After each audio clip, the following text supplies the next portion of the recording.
You're up to date with the news on BBC Southern Counties Radio. It's 4 minutes past. BBC Southern Counties Radio. The new sound of Sussex. Right. Is that it? Is that your intro? Can I just say good afternoon? This is still BBC Southern Counties Radio, and if you're a little bit bewildered, we are not the usual hosts. Ordinarily, if you're listening in Sussex, you'd have Richard at this time. In Surrey, it would be Mark. Instead of which you have Jeremy, James and Richard. We are the guys from BBC's Top Gear on the telly. Kind of sitting in this afternoon. Yeah, we are. We had a bit of an argument the other day, and we thought that we might be able to do a drive time show better than people who normally do drive time shows. My start was poor. It wasn't as good as perhaps it might have been. No. I've already realised how difficult it is with only 2 hours and what is that, 54 minutes to go. God. Can I also say something? As the three of us, I have done some radio in the past. And have you? I'm supposed to know how it all works in here, but to be brutally honest, I'm struggling. However, our lines will be open throughout the 3 hours. Yeah. And, do you know what? You can hear that noise? Yeah. That's all the travel people. What? Laughing You've at us. left the microphone open. Yeah. You forgot to shut their microphone. It's going to be, what you're going to have is a lot of sort of freestyle You had creative one radio button going to on. push. Yes, I know what I'm doing. I worked on Radio Cumbria. If you're listening and you'd like to call us on 08459 570057, usual number 08459 570057, maybe you'd like to talk to us about cars. I suspect that's a subject that's going to be coming up more than once between now and 7 o'clock. In fact, Jeremy, you're going to talk about cars right now. Well, sort of, yes. I've been looking at the front of the Brighton Argos, which is a newspaper, and the story begins, parents using four-wheel drive vehicles to bully their way through the school-run traffic have been blamed for massive carbon dioxide emissions. Which, I have to say, sounds awfully far-fetched. Apparently the story is that figures show that West Sussex is the 7th worst county in Britain for buying green cars. And this, according to the paper, causes pollution far higher than the national average. It's actually only 2.7% higher, but nevertheless, they built it into a huge story.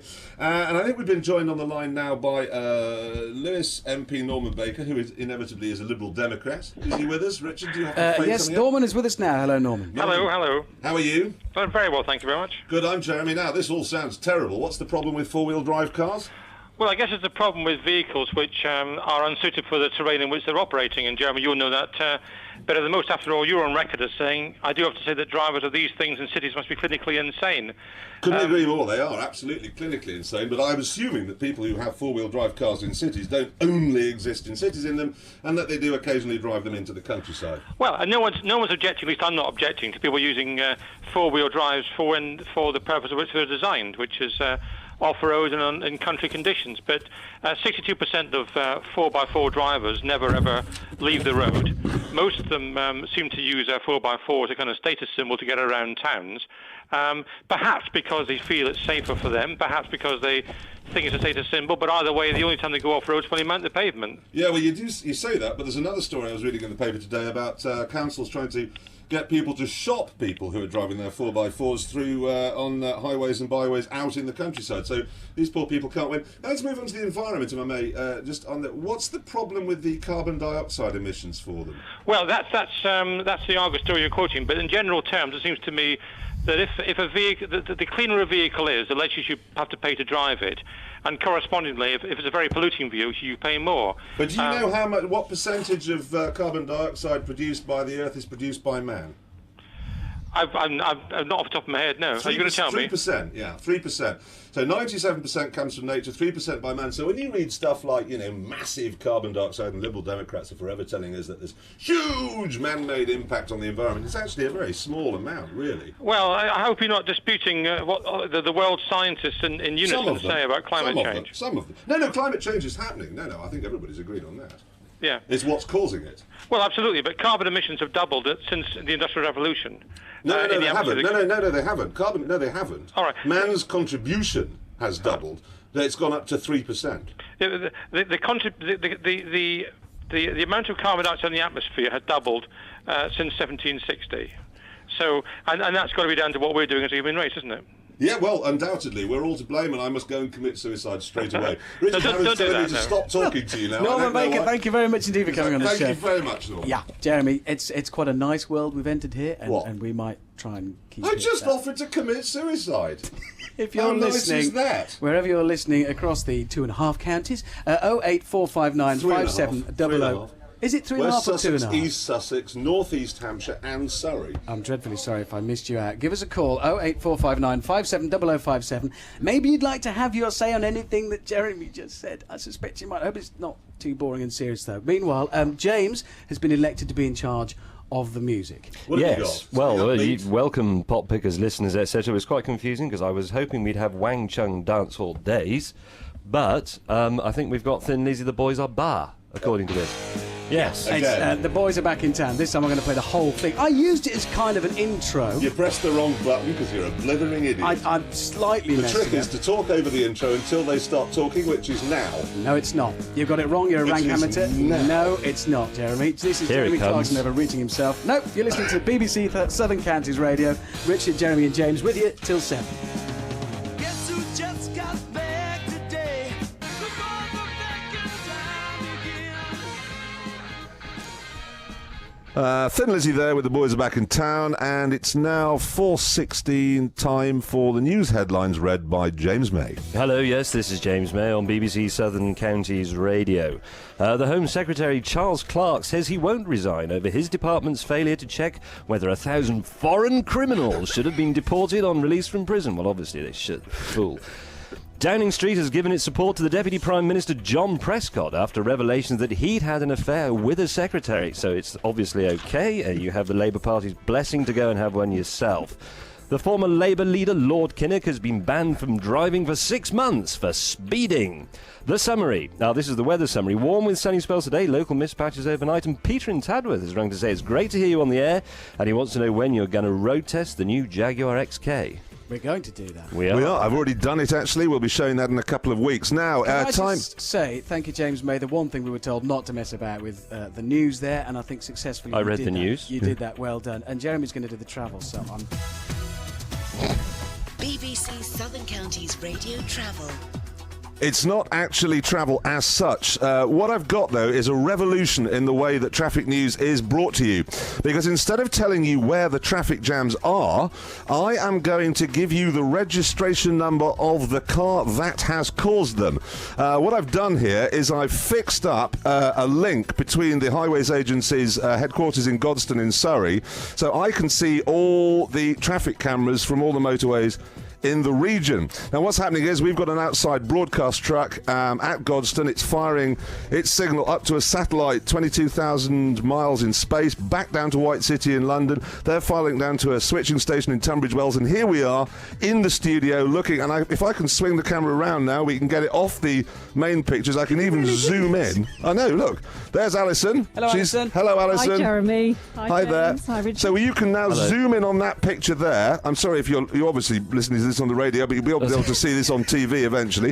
If we can zoom in on this picture here, and you can zoom in, and we can actually see. So if we can get our cameraman now to zoom in onto the not there, you stupid man, onto the picture. There, Alison's picture. Now, can you zoom in? There we are. So now we can start to see some people driving in the middle lane. For example, there's a man there in an Audi TT. Unwise choice of car, I think. Absolutely. Yeah, he's got the roof down. He's in his middle age. Oh, and there's another one. Yeah, no, middle-aged drivers should not have convertibles. There's a motorcyclist. Oh, it's gone.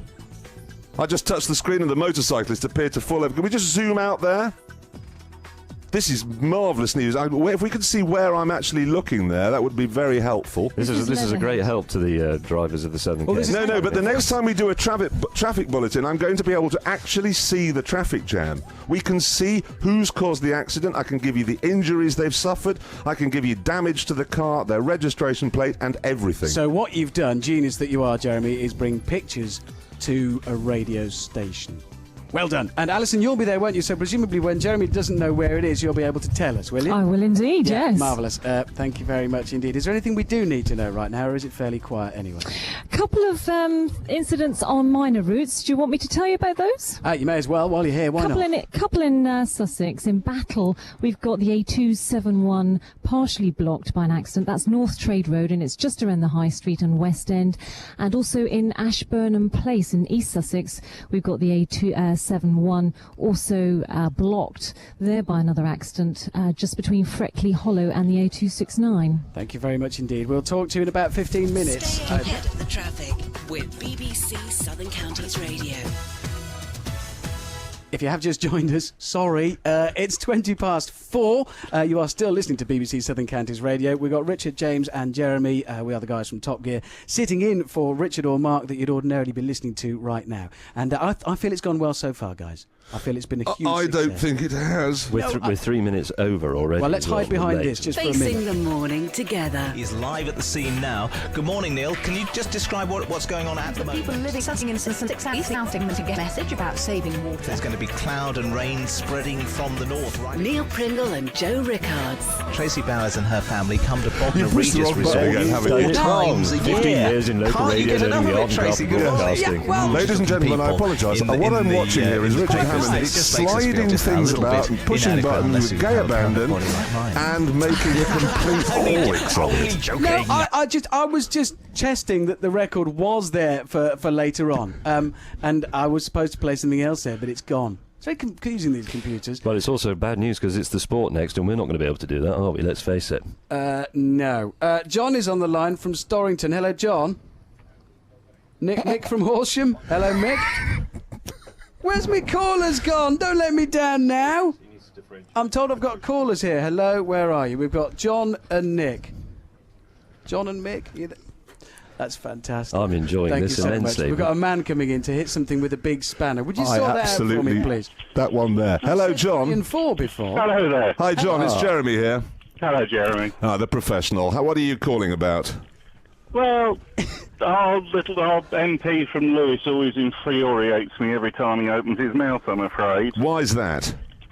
Well, he never defines what a 4x4 is. It's a good point. I mean, a Fiat Panda is a 4x4. I don't think anybody would... You know, I run a Range Rover.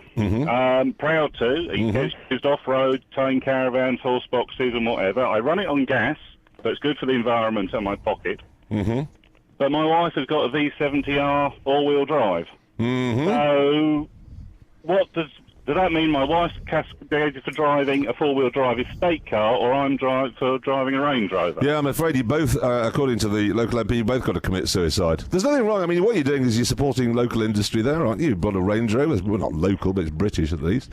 Well, yes. Volvo's a good car. Yes. Yeah. And you know what? The amount of difference I think that you're making really to the planet is so infinitesimal. Just because 2 wheels more are being driven. James, what do you think of that? No, I think you're absolutely right. And if people want to get worked up about something and help the planet, they should go out and make some soup for poor people and stop banging on about what sort of cars people drive. I happen, unfortunately, also to be one of your other co-presenters' favourite people. I also tow a very large caravan. A lorry. Oh, dear. Well, it was going quite well, and do you know what? I've got the button. I know which button it is now. Bye. Hi, Nick. How are you? I was sorry, John. If you're still listening to this, I'd just like to say thank you very much for calling. It was lovely talking to you. Now, Nick, hello. It's Mick, I believe. Hello. How are you doing? I'm fine. Good. Yeah, I must admit, I'm a Range Rover owner as well. Has everybody in this part of the country got a Range Rover? It'd be nice to talk to someone who hasn't. I'm just about to trade it in for a new Touareg, Volkswagen Touareg. Touareg. The Volkswagen Touareg. You're not going to go for the big diesel engine, are you? 6V6 diesel, yeah. Oh, V6, that's all right. I thought you were going to say the V10 that would have come round to your house and set fire to it. Good God, no. Yeah. Didn't you tow a tree with one of those? Sorry? Yes, no, I did. I uprooted an enormous tree using a Volkswagen Touareg, and it pulled the entire underside off, yeah. Oh, right. Yeah. But my argument is that the legalities of towing trailers, naming an Ivor Williams that's plated at 3.5 tonne, you're limited to what you can use. You are. I mean, there's with that limit. I remember the other day my wife coming back we had a Toyota Land Cruiser. She came back with an enormous amount of stuff from the garden centre, and she would have actually needed an HGV licence to have technically driven it because it was full of so much stuff. That's right. Yeah, it's a tricky one. Well, thanks very much for calling. Okay. And I believe, Richard, you have more pieces of paper being put in front of you than you can shake a stick at. I don't know, it's moved now. It's in front of you, Jeremy. Oh, no, what we've got here is a like travel flash, actually. My thanks to Janice. She tells us that in Dorking High Street, a caravan has come adrift of the car blocking one lane. The police are in attendance. Police, are you armed? I hope they are. They could take it out and just shoot the drivers, because, frankly, if your caravans come off, how embarrassing is that? I don't know what's worse, still having it attached or having it come off and... Well, no, because now everybody, you're going to be holding up the whole of Dorking High Street. You'd feel a bit of a Nelly, wouldn't you, really, with your, and your chemical toilets still all down the high street. Oh, your Sanilav, yeah, all emptied. Not good. It's Unbelievable. 25 minutes past 4. Nothing's gone wrong for a good 4 minutes, so I think we could be on a roll here. Absolutely. Now, many people were writing Michael Schumacher off. Hadn't won a Grand Prix since the middle of last year, and that was a bit of a fluke. But his performance in the San Marino Formula One race at the weekend has caused people to sit up as he won ahead of reigning World Drivers' Champion Fernando Alonso. John Lees is with me. John, hi. Michael Schumacher, he's not a back number, is he? You have to say.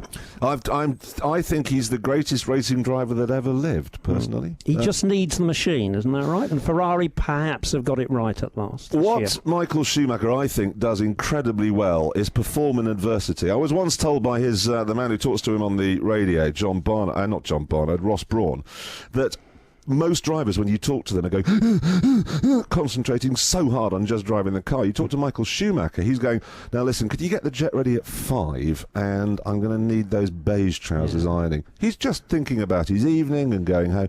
They're driving the car to him, and he loves the adversity because it means he can concentrate. If things aren't going quite so well, like it's in Italy, he's got a win there. Brilliant driver. The question is it going to be this year that he's going to pack up, or will he have another year? I mean, he's going to go out on a high, don't you feel? He's not going to let it sort of limp away. It would be very sad if he were to be touring around at the back in 5 or 6 years' time. I think it would be very sad to see him sort of all wrinkled and wetting himself and so on. That would be nice, very embarrassing. But so I'd like to see him have one more really great year. Yeah, 85 wins. It's fantastic. I know, more than anybody. Now more pole positions than anybody as well, which, of course, he achieved at San Marino, the very place beating Ayrton Senna, where, of course, Ayrton was killed. Yeah. But, I mean, Boris Becker is the German we like. Everyone likes Boris Becker. Yeah. Michael Schumacher hasn't quite got that reputation yet. No, the problem... I met him a couple of times, and the first time I met him, he just started driving for Benetton, and he was the most arrogant, bombastic, sort of, you could see his head sticking out. Are you describing yourself? You got on like a house on Friday. We got on very well. There you go. That's my gang. Just two men shouting at each other. Yeah, no, it was almost like a First World War battle. I mean, it really did. I really thought, God, we're awful. But now he seems to have relaxed into himself. He's absolutely charming, and he's funny, and he's urbane, and he speaks great English, which always helps, the humour and so on. And I like him a lot. And we want a challenge for the whole title, don't we? It'd be a great. procession. It has been a procession in most recent years, either with him or somebody else. Another good 3 to 4 seconds to talk about Formula One, but I'm not going to. So I'm going to play the record I played earlier on by accident. The Drifters.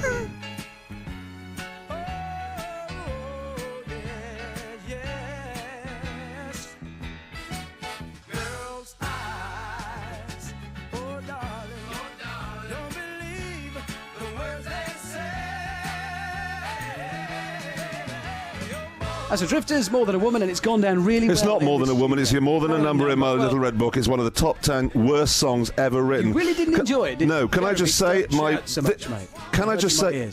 Do you mind? You're hurting my ears, don't shout. I don't care. My pictures are working. I'm able to report to you now, ladies and gentlemen, that junction 12 anti-clockwise on the M25 is grinding to a halt. I've also just seen a Land Rover Discovery driving rather stupidly up the slip road there, nearly taking the nose off a Suzuki Jeep. If you're in either of those cars, we'd love to hear from you on 08459570057. Yes. And also, you and the big blue lorry, can we zoom in on that one? Can you just close that gap? You're holding everybody up.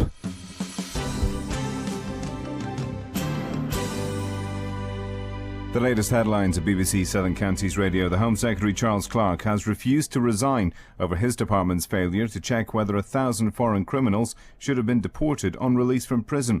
The Conservatives have said his position this evening is untenable. The former Labour leader, Lord Kinnock, has been banned from driving for 6 months for speeding. He admitted 2 charges of breaking the limit on the M4 when he appeared before magistrates in Abergavenny today. The office in Brighton, where big issue vendors pick up their magazines, is to close from this weekend. The lease has run out in the building, and so vans will now be used to distribute them to locations around the county. And Downing Street has given its support to the Deputy Prime Minister John Prescott after revelations he had an affair with the Secretary. The Prime Minister's official spokesman said Mr Prescott was a real benefit to the people and the government. You're up to date with the news on BBC Southern Counties Radio. I'm Pete Wilson. BBC Southern Counties Radio Travel. Well, as you heard from Jeremy, the M25 anti-clockwise through 12 at the M3 is starting to get a little bit congested. As usual, I have to say, it's pretty much a hot spot there. On our local routes, we heard also from Janice, who gave us a message about problems in Dorking with a caravan that's gone loose on the high street. We've got an accident in Battle on the A271. That's North Trade Road. It's both ways between the High Street and West End. It's partially blocked there. Also in Ashburnham Place as well. The A271 both ways between Freckley Hollow and the A269 is a bit of a problem, blocked there by an accident. We've got Transco work around Red Hill on the A217 Reigate Hill. That's causing a few queues if you're heading southbound from the M25. And East Grinstead is looking a little bit slow too on the A22. That's the London Road heading northbound around Moat Road. Public transport, those got a clean bill of health. And don't forget to update us. 08459570057 is the number. I'm Alison Mead, BBC Southern Counties Radio Travel. Thank you very much, Alison. And now, of course, we have Jeremy's own supplementary travel. Absolutely. Service. Alison, are you able to zoom in on any offending drivers out down there for me? I can't actually get any closer. I've zoomed in as far as I can, Jeremy. Well, it's okay, that'll do. We'll get our cameraman to zoom in on that picture and I'll see if I can bring you information. Where are we here? This is Thorpe Park on the M25. Somebody's driving a smart car in the outside lane. I have to say that's very, very brave. Now, who's this for coming down in the Volkswagen van? Now, you're leaving a 200-yard gap there. Now, close up. And your tailgate's open. Have you finished? No. How much did this satellite link cost? I don't know, but we should. Are you able to swing the camera around to the right, Alison? Yeah, I'll try. Can you do that? Because it would be quite nice to see if we can see what's actually causing this jam. Right. Oh, this is marvellous. Somebody there in a BMW X3, plainly mad, shouldn't have a driving licence. Pictures of the barrier now. That's the grass verge where lorry drivers throw bodies. That's look at that. Alpha. No, that's an Alpha 159. Can we zoom in on the man? It's a woman. You see, this is great. I'm now looking. Are you listening to this? Have you got red hair? You're driving a blue Alfa Romeo. Please be listening. Could you wave to us if you are? That would just be brilliant. No, she's not one of our listeners. I think she's listening to Radio 1 in there. Should we move on? She's probably the only one that isn't. That would have been brilliant. It would, actually, if we could have got her to wave. Alison, there's somebody in a Hyundai! Get it off! Jeremy, thank you very much indeed. We'll have more of Jeremy's alternative travel shortly.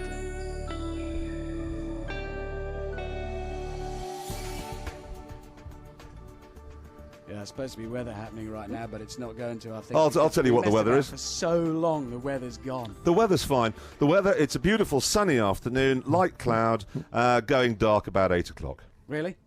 You sure of that? Okay, fair enough. All right, well, we'll do sport instead. BBC Southern Counties Radio Sport. With John Lees. Slow going by the Sussex cricketers against Hampshire at the Rose Bowl. They've reached 152 for 7 off 72 overs by tea. Opener Carl Hopkinson led the way with 45. Chris Adams, the skipper, was out for 64.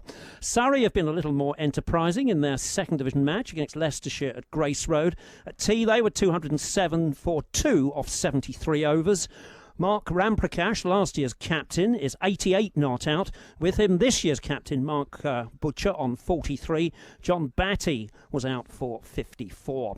The former Arsenal striker, Paul Merson, says that he believes that if Arsenal fail to qualify for the Champions League next season, then Thierry Henry will leave the club. Arsenal's hopes of sealing the crucial fourth place in the Premiership were damaged after they drew with Spurs last weekend, but they would still qualify for next year's Champions League should they win the European Cup final on May the 17th, a result that Merson believes could determine Henry's decision. Thierry Henry's best Is that player. it? You've left a big For me, pause the best now, player or in the something world happening? on his day, and he needs Champions League football. There's no question about that. He don't need to be playing in the UEFA Cup next season. You know, I hope to see him play for Arsenal. One, because the main reason, because he's in the Premiership. You know, and all the kids in this country can watch him play constantly. And that's the main thing. You want the best players in the world in this league. AC Milan 1-0 from the first leg in the San Siro. Here at home, there's a rehearsal of the FA Cup final with West Ham meeting Liverpool at Upton Park in the Premiership. The Albion reserves take on Wycombe Wanderers at Worthing. In the Sussex County League, Crowborough take on Shoreham in the First Division. And in the second, it's Wealden against Broadbridge Heath. Scotland's Graham Dott was the first man through to the semi-finals of the World Snooker Championships. 10-6 up overnight. He was taken all the way by the Australian Neil Robertson before winning 13-12. Defending champion Sean Murphy is continuing to eat away at Peter Ebdon's advantage. Murphy began the day 7-1 down, but has recovered a little to trail 10-6. Ronnie O'Sullivan leads Mark Williams 7-4. Ken Doherty and Marco Fu are level at 9 frames all. BBC Southern Counties Radio Sport, I'm John Lees. Yeah, I think that means he's finished. Worthing, Brighton, Eastbourne. BBC Southern Counties Radio, the new sound of Sussex. We're going to take a call. Oh, there was a bit of a treat, by the way, guys, because I had some jingles made up. Can I try one out for you? Yeah. Okay, this is it. Yeah, let's do this one. 2, 4, 6, 8, James May. What do you think? It's rubbish. That's a jingle, is it? Yeah, it drops off. 2468 James May. What was the next bit? It goes James May, and sort of it drops off. Well, we didn't know what to put at the end. How Doesn't do you feel, scan, James? does That's it? your first jingle. You wanted to do a radio show. You're doing one. You've got a jingle. It's marvellous. It's thrilling. You're not impressed? Did you No, say? I am. I thought it was great. I can do this one. There's only one radio show. Yeah. And it's Top Gear. Hey? Oh, 14 minutes to 5. I didn't even Southern understand Counties that. Radio. We are the guys from Top These Gear sitting are in. appalling. Jeremy thinks it's easy to do a radio programme. Can I yes? can I ask a technical question? Yes. I've got myself twice in my headphones, so I sound like A Darth man Vader. came in and pressed a button, and Well, he's I don't know bust what's it. happened there. That's not our fault. You're not going to talk about your satellite travel again, are you, Jeremy? Please. I'd just like to say the M25 is flowing freely on the bit that I'm looking at it. So if you're going there, you're okay. Maureen. Hello. Hello. Maureen's on the line from Midhurst. Is that right? Well, I'm travelling back from Midhurst from work to You're home in in Rusty. the car. Are you on yeah. Are you on a hands-free malarkey, obviously? I'm on hands-free, but I've actually stopped as well. Wow, that's like belt and braces. You can tell it's hands-free. It's not working properly. Yeah, you can. Hands-free is just another way of saying broken. I'm wondering where you I are. paid a lot of money for this. Well, hands-free, I'd take it back to the shop if I were you. Could do what one of our guys did. He blue-tacked his telephone to the dashboard and put it on speakerphone and shouted at it. Yeah. It worked. Where are you? Will we see you on our satellite links? I wonder if Jeremy can... Where are you Oh, exactly? my God. Well, I've just turned off the 272 onto the road that goes Oh, that's from... boring. I've got a No. It's not boring. I know the 272. 272 is one of the worst roads in the whole of the world. And No, I've gone to Petworth, and I'm now turned on to... It might be the 286, the one that goes... Oh, the 286, that goes up past our track. Would I know exactly where you are. You're very near where our old colleague Tiffany Dell used to live, and it's a good job you're not there on the screen that I'm looking at, because that's very trafficky. Maureen, Oh, tell me right. you didn't ring in to talk road numbers, because it's so No, boring. What did you listen. ring in for? I rang in to say that I'd skived off work early because I heard this morning there was going to be this fantastic surprise. And obviously... Wow, we can't wait for that. What is it? Is somebody coming in naked or something? So, Maureen, can I just get your full name? You're Maureen? Well, am I allowed to say that on the air? It's Maureen Sanchez. Maureen Sanchez. And where do you work? I work I'm area manager for a home care company. In Oh, so if anybody wants any home care this afternoon, they've had it. 'Cause you- Maureen, No, I'm just it's trying to get all- to the bottom. Did you have anything you wanted to ring and chat about? Did you Yeah, want to talk just- about... Yeah. Yeah, just What to was say it was well worth skiving off work. Thank you. Hey! I'm enjoying the banter. It's slick, isn't it? I think we're good. Maureen, thank you very much indeed. Adam. Thank you, Maureen. You called in. Adam from West Sussex. Yeah, hello there. Hello there, mate. Hi, Adam. Hello, Jeremy. Yeah. Hello. Ring about. Hello, yes. Hello, who are we talking to? Well, you've got James, Richard and Jeremy, and we're talking to you, Adam. Do you want us all to wear badges? That might be nice. No, come on, Adam. What do have you wanna called call for, about? mate? Right. Well, I understand you wanted to speak to somebody that hasn't got a Range Rover. Yeah, that'll be you. Yep, it is indeed. I possess a Mark III Toyota Hilux. Oh, yes. Mind you, Mark III, that's what a really man. great. Oh, Yeah. why don't you have an accident in it? It won't hurt. I have had 3, and I have written 3 vehicles off with it. Well, that's unbelievable because the Taliban taxi is the toughest thing I've ever driven. Hang on, you've written off 3 other vehicles, or you've written off 3 Highlanders? Yeah, no, I've written off 3 other vehicles. Oh, you just sort of drive around deliberately crashing into people then? Not exactly, no. But no, the several points I want to raise is I live in a very rural area, and I find it extremely frustrating when I've got to be extremely careful here that when you see women driving 4-wheel drives. Now that's now what you're doing there is the usual stereotyping nonsense. My wife drives our 12-seater Land Rover station wagon and is better at parking than anybody I've ever seen. And I just don't get that. I don't get that women can't drive. Well, It's not true. we didn't quite let him finish. He says he doesn't like seeing women drivers in. He might have been. I might have been saying in clothes. I don't like to see women driving Yeah. in clothes. You That's what made he it was a lot about to better say. there, Joe. What was it going to be? Well, No, that was it. Hello. Hello. Yeah. Yeah. Well, it's. I mean, I drive. I work in a lot of rural areas, and I find it very, like I say, very, very frustrating because like I say, I've got to be very, very careful because so many of them they expect you to move for them. Well, you keep crashing into them by the sound of it. You've written 3 vehicles off. I'm going to get a bigger vehicle. Yeah, but they weren't my fault. That wasn't my fault. No, it never is, mate. But no, it wasn't. But the other thing, the other point being is that I use my vehicle for exactly what it is designed for. I mean, I bump sort of fencing all down through fields. I extract logs. And you've just had to pay. You've had your tax disc go up by £80 now because you've got a Chelsea tractor. Yeah, I know, it's amazing. And isn't it? I mean, it's classified as an estate vehicle because this is where I use it, and for it probably gets cleaned twice a year. Adam, I don't want to keep you on the line in case you have another crash, and if we go any longer, you probably will. So, Adam, thank you very much. Adam in West Sussex, little bit disgruntled with everybody. Steve in Brighton. Hello, Steve. Oh, hello, mate. Are you in a better mood? No. Well, yes and no. Yes and no. Yes and no. I mean, you got all these people. You got everyone having a go at you because of the environment and all this.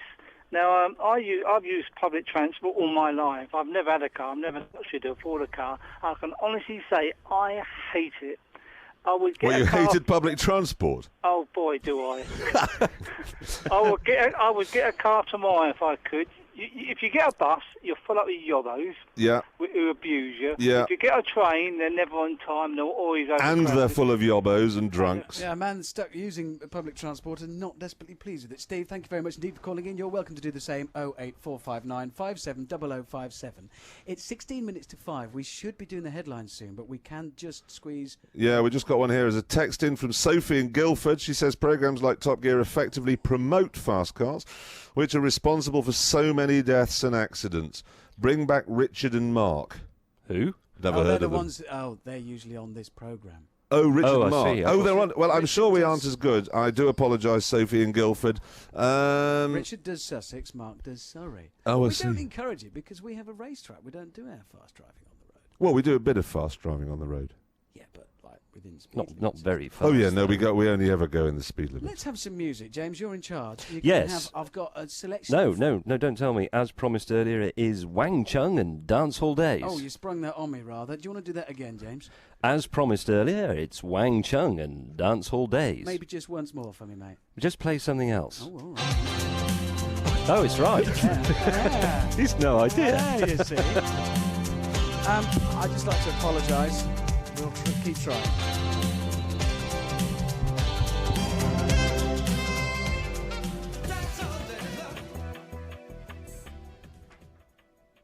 Hello, lovely people of the southern counties, whichever ones those are. This is James May of Top Gear, standing in for the bloke who normally does this, and indeed the other two, Jeremy and Richard, who have walked out of the room and gone to the lavatory because they think that's terribly funny, leaving me on my own. But it doesn't matter, here is the news. The Tories say the Home Secretary Charles Clarke should resign after he released more than 1,000 foreign prisoners instead of deporting them, or indeed just leaving them in the clanger where they belonged.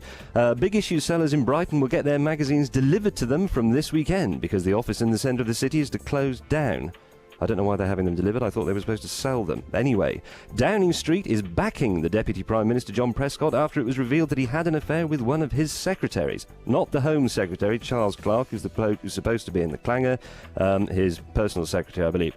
The weather, warm, you knew that because you looked out of the window. We would like you to phone in with some interesting stuff about cars or Top Gear or how rubbish we are on the radio. In fact, the number is 08459 570057, 08459 570057, or you can text us 07786 207070, which I'm supposed to read as 07786 207070. But please don't do that. The whole reason that Alexander Graham Bell developed the telephone was so that we could talk to each other, not write to each other.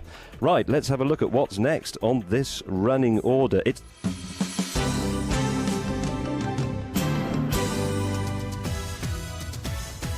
BBC Southern Counties Radio Travel. Well, we've got one or two things on the go for you on our local routes. In Rye, there's some very slow traffic on the A259. That's eastbound between the A268 and the Rye Road. Reports of long delays there. Over into Battle, there's an accident on the A271 North Trade Road. That's affecting both directions between the High Street and West End. It's partially blocking both sides of the carriageway there.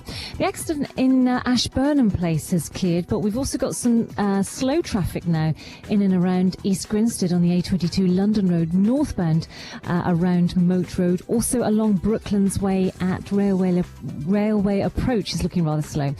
Taking a quick look at the M25, generally speaking not too bad, but we've got our usual hotspot anti-clockwise through 13 and 12. That's Staines down to the M3, all looking pretty slow there right now. As for public transport, that's got a clean bill of health, and you can update us if you spot anything out there. 08459 570057. I'm Alison Mead, BBC Southern Counties Radio Travel. Thank you, Alison. And we have Jeremy's supplementary travel. We do indeed, just to let you know that the M25 at Leatherhead Junction 9 flowing absolutely beautifully in both directions. And that's as a result of the newfangled traffic thing that I'm doing. Nobody dare do anything wrong. I'd just like to say, though, why did we bother building 4 lanes? Look at that. Nobody on the inside 2 lanes. Not a single person. Pathetic. We've had a phone call from Steph in Hailsham. Hi, guys. Real pleasure to have you on the radio. You sound like 3 naughty schoolboys. Well, we are. Yeah, pretty much. That's about it. You've got to stay ahead of the traffic with BBC Southern Counties Radio.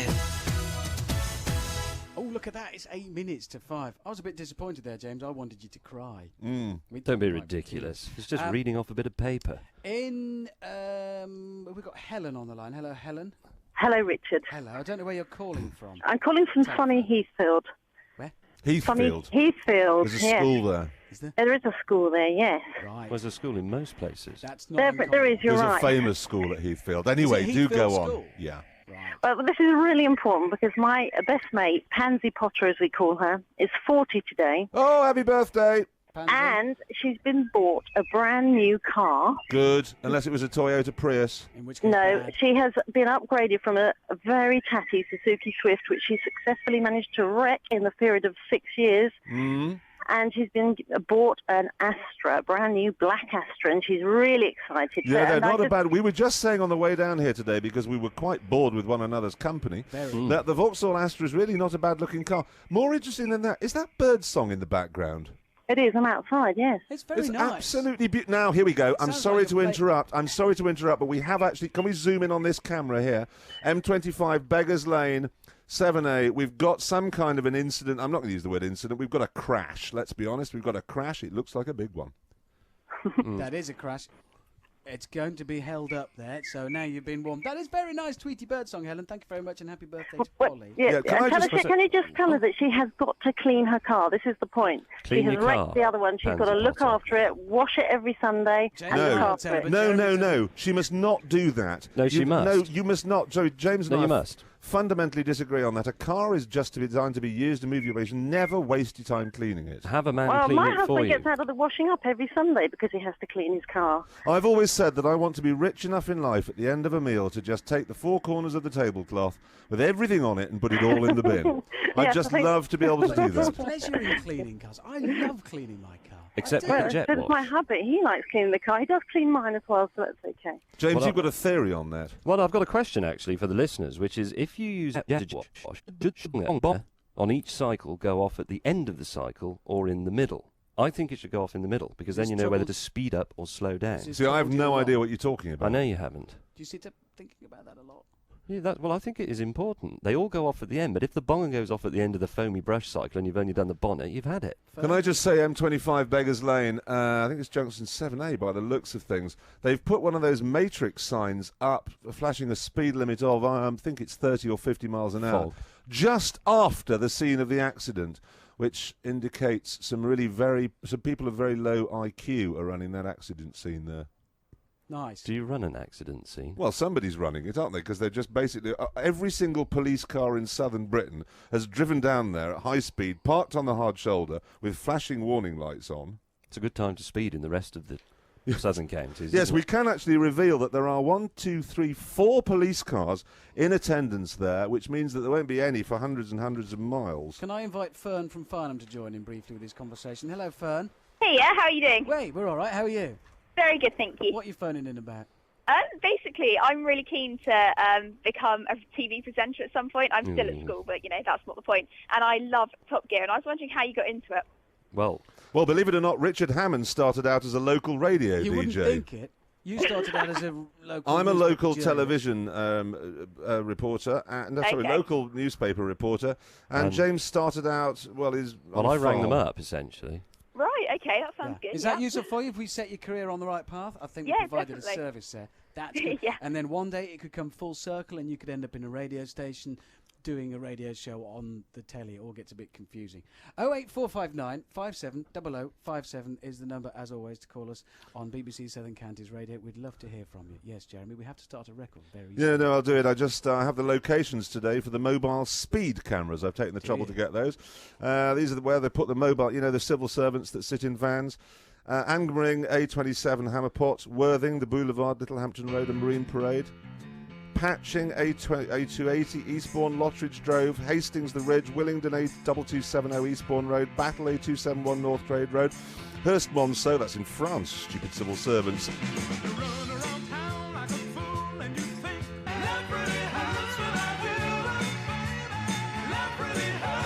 As I was saying, Hurst Monceau, A271 Hailsham Road, A308 Staines Bypass, C248 Kingston Road Staines, and the A31 Hogs Back Central Section Guildford. Now that is public service broadcasting. We're telling you where there are civil servants in vans ready to ruin your life. That is a service we're providing for you on BBC Southern Counties Radio. Richard Hammond, Jeremy Clarkson, James May with you until 7. It's very shortly time for the news. What are we doing in the next hour? Does anybody have... I've got bits of paper, I've got... We haven't done any time of your life. No, we haven't, and we need to, because that's interesting. We haven't actually done that. Wherever you're listening, have a great afternoon. We'll be with you till 7. It's time for the news at 5.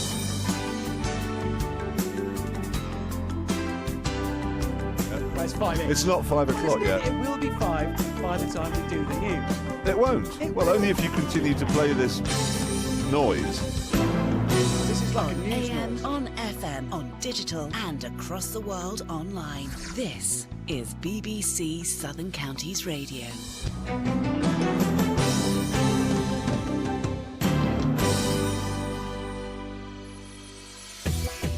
It's 5 o'clock. The top story this hour. Charles Clarke says he won't quit as Home Secretary. Good evening, I'm Pete Wilson. Charles Clarke is rejecting calls for him to quit after the disclosure that 1,000 foreign criminals were released from jail instead of being deported. It's emerged that almost 300 of the prisoners have been freed since last September. That's after the government was told of the problem. The Home Secretary has twice offered to stand down, but it was rejected by the Prime Minister, who says he has full confidence in his cabinet colleague. Both the Conservatives and the Liberal Democrats say he should go, but Charles Clarke told the Commons he believed it was his duty to remain in office and put right the mistakes. It was a failure, I've acknowledged it's a failure, and it must be got right. And as part of that, apologise, the honourable gentleman shouts from a sedentary position. I do apologise, I have apologised, I continue to do so. The former Labour leader, Lord Kinnock, has been given a 6-month driving ban after admitting 2 separate charges of speeding on the M4 motorway. He's been fined £800 in total. Lord Kinnock says he deserved the punishment. Well, I was guilty. I've been punished because I totally got 12 points. I have that in common with scores of thousands of people in our country. And what I find extraordinary, although it does generate some employment, is the amount of interest in fairly innocuous road traffic offence.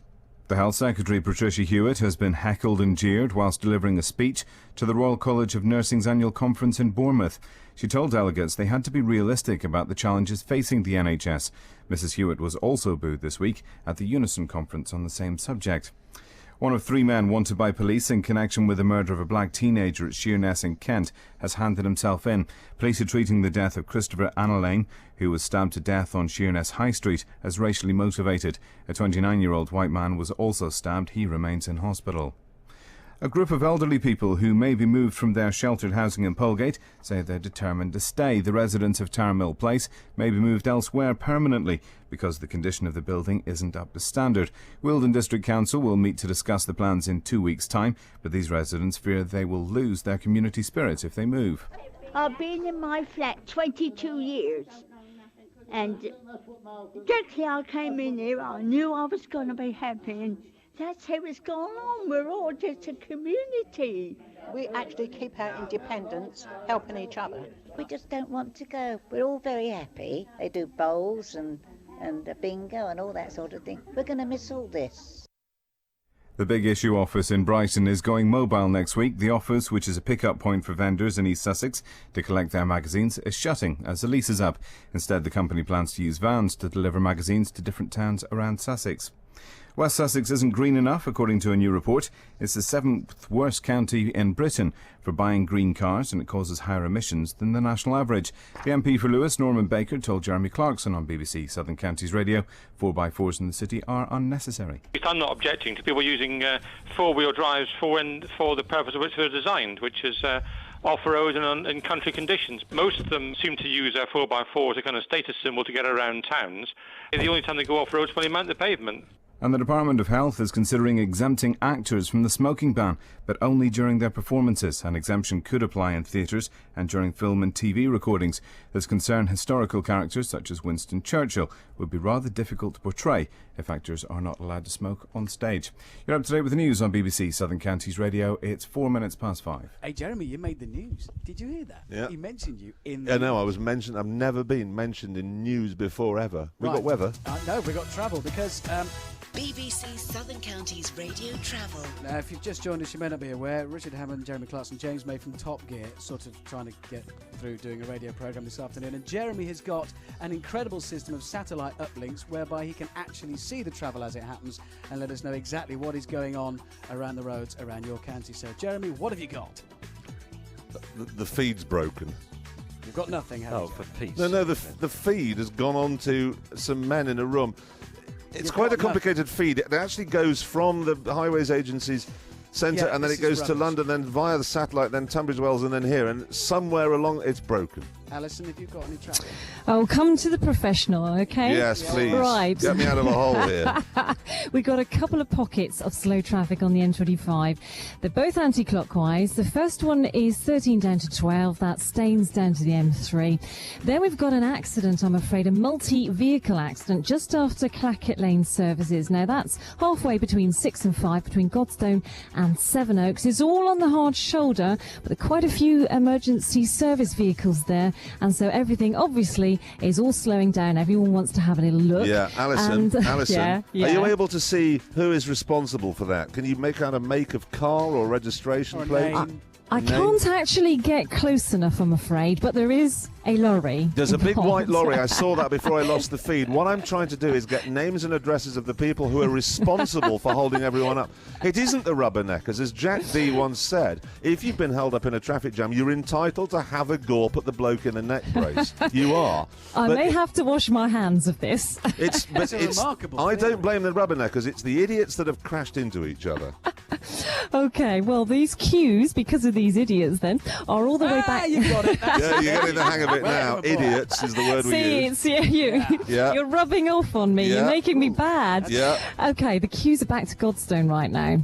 And that's about it for the M25. Clockwise is fine. A little bit of local road news. Very slow in Rye on the A259 eastbound between the A268 and the Rye Road. We've got an accident in Battle on the A271 North Trade Road. That's affecting both directions between the High Street and West End. But everything on public transport's looking good. Thank you. And that number... Better than Jeremy's. Do you want the number in case... yes, we do want the number. If I don't get the satellite feedback. So, people can update us with any traffic news then on 08459 570057. I'd also like to hear from anybody, if you don't mind, who is driving behind someone on a motorway who's braking unnecessarily and often, because this is my new bête noire. So if you're following someone who's just occasionally hitting the brake lights and you can't just drive at a constant speed, give me a ring, give me their number plate, we'll read it out. Thanks, Alison. Talk to you later. Hello there. There's a fair amount of cloud around at the moment, but there are some holes in it, allowing for some late spells of sunshine and a light west to northwest wind. Feeling pleasantly mild through this evening, with temperatures at the moment around 14 or 15 Celsius across Woking and Arundel. The sun sets just after 8:15, then a dry night with quite large amounts of cloud at first, although the clear spells will become lengthier through the small hours. Temperatures dropping to between 7 and 9 Celsius with a light northwest wind. It's a bright and fine start to the day tomorrow with some good amounts of sunshine. Like today, the cloud will tend to bubble up and spread out a bit, but still some bright or sunny intervals into the afternoon. There is the possibility of a light passing shower early in the afternoon, but on the whole it's a dry and bright day with light northwest winds and highs between 14 and 16 Celsius, locally 17 in the best of any sunshine. Still the chance of a brief passing shower on Friday. Again, for many it will stay dry with some sunny spells appearing through the cloud, highs between 14 and 16 Celsius with light northerly winds. Saturday continues quiet and settled with broken cloud and sunny periods, the best of these early and late in the day, and temperatures peaking at 15 Celsius or 59 Fahrenheit. Finally, for the inshore waters until 1700 Thursday, west or southwest winds veering northerly, force 2 or 3, the visibility becoming mainly good and the sea state smooth. BBC Southern Counties Radio, I'm Alina Jenkins. BBC Southern Counties Radio, the new sound of Sussex. So you think of this one, lads? It's great. I've been driving in my car listening to Jeremy Clarkson. You got your own jingle, man. Come on. It's a very poor one. How much did you spend making those? £5 a pop. I got a bloke, he had a computer, and he did it. See? Some special effects in there as well, and then the voices. I've been driving in my car listening to Jeremy Clarkson. It gets a bit ragged around the end. Listening to Jeremy Clarkson. Yeah. Shall I Very read out good. some upbeat messages very quickly from Dave in Farnham? I will send a text to say he loves the show. Thank you, David. The text number, if you want to do that, is 07786 20 70 70. What do you think of the BMW X4, says Jackie in Pulborough. X4? I think I'm right in saying there's no such thing. Yep, absolutely right. There isn't such a thing, Jackie in Pulborough. Well, I think it's rubbish. We don't have a thought of that. No, I think there's been a texting error thing. I know exactly what Z4 is. What? Yes. It's either Or it might Z4 be or X5. X5. But I suspect it'll be a Z4. And actually, I used to hate it, and now I don't anymore. What is a pollution control valve? Hold on. I don't care if we are doing a radio programme. You what? I used to hate the Z4, and now I don't anymore. We have stood in that studio and argued ourselves hoarse over that one. Yes, I still prefer the Honda S2000, but I'm just saying I used to hate it, and now I don't, and now it's time to go over That's and an talk to irrelevant the argument anyway. It is irrelevant and not interesting for most of the viewers. So let's move on to. Do I want to talk to Paul Seeger? No, Paul Seeger. Listeners. What? Not interesting for most of the listeners. Did I say viewers? Yes. We've I'm said used that to a that. few It's because I'm times. in a studio. I do apologise with a television camera. And a television, I can tell him in Brighton. Look, there's Peter Mandelson on the television. Right, let's go over now to Paul Seegert, political correspondent. Because this might be quite a day for Tony Blair, or this might be a day Tony Blair would like to forget. His Home Secretary Charles Clarke is facing calls to resign over bungling the release of foreign prisoners. Deputy John Prescott admits to an affair with one of his secretaries that lasted 2 years. So, Paul, South East political correspondent, what's going on? Well, let me give you some idea of how bad it is for for Charles Clarke. Of course, yesterday he admitted that 1,000 foreign prisoners had been freed, and today that he admitted, even after he found out about it, that even more were released because basically it seemed that various departments within the Home Office didn't really know what they were doing. Today, several calls for him to resign, and some opposition MPs have even said that you three could make a better job of running the Home Office than Charles Clarke. That's no, that's it really how bad. isn't. I mean, well, normally I'd sort of dismiss that, but I'm genuinely staggered. You know, he says he's very well aware that foreign prisoners, including murderers, paedophiles and rapists, were being freed when they could have been deported, yet it continued. I mean, how is that possible? I think it was just. I mean, to be honest, I think that is why more and more MPs are beginning to call for him to resign. I think when the news broke yesterday, if you'd asked me yesterday whether he was going to survive, I would have said yes. He was on Newsnight being given a grilling by Paxman, held his ground, admitted he was sorry, admitted he'd considered resigning, and many people thought maybe he'd weathered the storm. But today, to actually admit that even after he found out about these releases, that even more people were released, I think he's going to find it very difficult to survive the next 48 hours. He's had a fairly rough ride as Home Secretary, hasn't he? Do you think he is going to survive this one? Well, he's lucky that he's got the backing of Blair. He's one of the people that Blair relies on. He's a tough cookie. He's used to sort of a bit of a street fighter, can fight his way out of most situations. Well, Blunkett, remember, had the support of Blair. Yeah, and indeed Mandelson, but before that. So it's not necessarily a guarantee that you're going to survive. I think it kind of depends on if there are any more revelations that come out in the tabloids in the next couple of days. And if the Sundays are still talking about this scandal, then, it was what Alistair Campbell used to say, if you've been in the news for 7 days, then maybe it's time that you have to step aside. So if there are any newspaper reporters listening, let's keep writing about it. Now, the Deputy Prime Minister, of course, John Prescott, has apologised to his wife after having, possibly the most stunning I've ever read, an affair. Yes, if you haven't seen the Daily Mirror today, I have actually seen it. It's genuinely. I mean, my first thought was it's the Mirror. It'll be wrong, but the photos say it all, don't they? The photos are damning, now, and he has now apologised for it. Can he survive this? I mean, he's punched people. He's been incompetent. He's built a bus lane. Can he survive this one? There are those that say he's untouchable because he's just adored within the Labour Party. I mean, if you were a real cynic, you'd say that what a coincidence on the day that the pressure's really mounting on Charles Clarke, suddenly the Prescott story comes out, and that's on the front pages of many of the tabloids, and Clarke's inside. Yeah. Obviously, I'm not a cynic, and I wouldn't even hint that. But you did bring that up. Well. You did bring that one up. No, it is because I think it is a coincidence, isn't it? Yeah, if you can survive the building of a bus lane on the M4, which he did, I mean, he's responsible for that. He can survive anything. But on a serious note, is having an affair does that affect the way you do your job? And you can argue that it doesn't. It shows that he's only human, and so. Well, no, is he? I mean, really, if you take his shirt off, is he actually human? I just generally looking at those photographs, thinking that girl, she's had an affair with him without being sick. That's the most amazing part of it for me. That's some good political analysis there from Jeremy. It's just it's a revolting concept. It's not pleasant. There's somebody out there for everyone. Well, evidently, I mean, you would have looked at John Prescott and thought it was impossible. So you do. I mean, he is seen, isn't he, as the sort of still the left side. Yeah, of the absolutely. party. I mean, I don't think there's any question that he is not going to survive this. I think he will survive it, and there's been no cause today for him to stand down. I mean, it's just a personal issue. It's not a political issue. And whereas I don't think Charles Clarke will necessarily survive the week, I think John Prescott will be there for the foreseeable future. And of course, historically, this kind of thing just tends to bolster Tony Blair even more. He'll go up in the polls.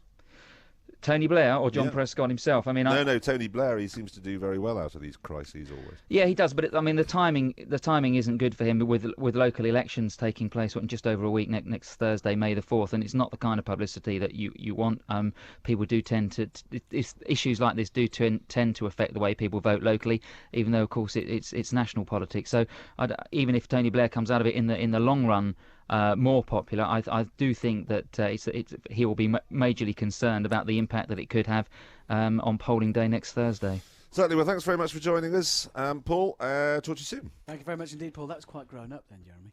Yeah, no. It was really good, and then you got to the bit about the affair, and it got a bit... No, but I'm sorry. Don't you find it genuinely amazing that John Prescott has had an affair? Yeah, there's plenty of people That who means love to have affairs, and they're struggling to have one. Yeah. And then there's him. No, but think how many people are sitting alone at home. Yeah, they'd love and they'd love to have a girlfriend or a boyfriend. He's got 2, and he looks like that. It's amazing. 2 boyfriends? No, he's got 2 lovers. It's 15 minutes past 5. There's only one radio show, and it's Top Gear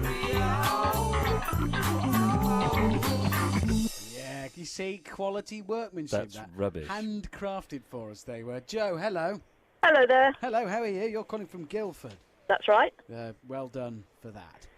What are you calling in for, Joe? I wanted to say, first of all, I absolutely love Top Gear. I think it's the best programme on telly. You can say that as many times as you like. I watch the repeats most days because it's better than what's on the main channels. Yes. But I've been driving for 30 years, and I have to say, I do not get why you guys like cars. I love the show, but I do not get the interest with cars. We're simple. James is simple. I like fast. People always say, "Why do you like fast cars?" It's so I can get home more quickly. Yes, it really is. It genuinely is. I delivered at the end of a road. I'd have about a 15-mile drive from the motorway to my house. If I have a car with less than 500 horsepower, I can't overtake anybody. More than 500 horsepower, I can get back more quickly. I see the children more and read them a bedtime story. They're less likely to be glue sniffers. So therefore, 500 horsepower or more. Socially, it's responsible. It enriches people's lives. It's almost your parental duty. And, It is. And I think, I hate to do it, but I agree with you on that. Has that cleared that up, Joe? Has that made sense? But it's more than just speed, isn't it? Because you guys can go on for hours about the relative merits of different cars. We And just, to find me, it, we just find it difficult to talk to people about anything else. You know. But they've all got an engine and 4 wheels. They're all the same. Okay, do you think furniture's all the same? You see, that's the great thing. I can remember, who's that big woman who drinks a bit on telly? Well, that's narrowed it. Judy, Richard and Judy.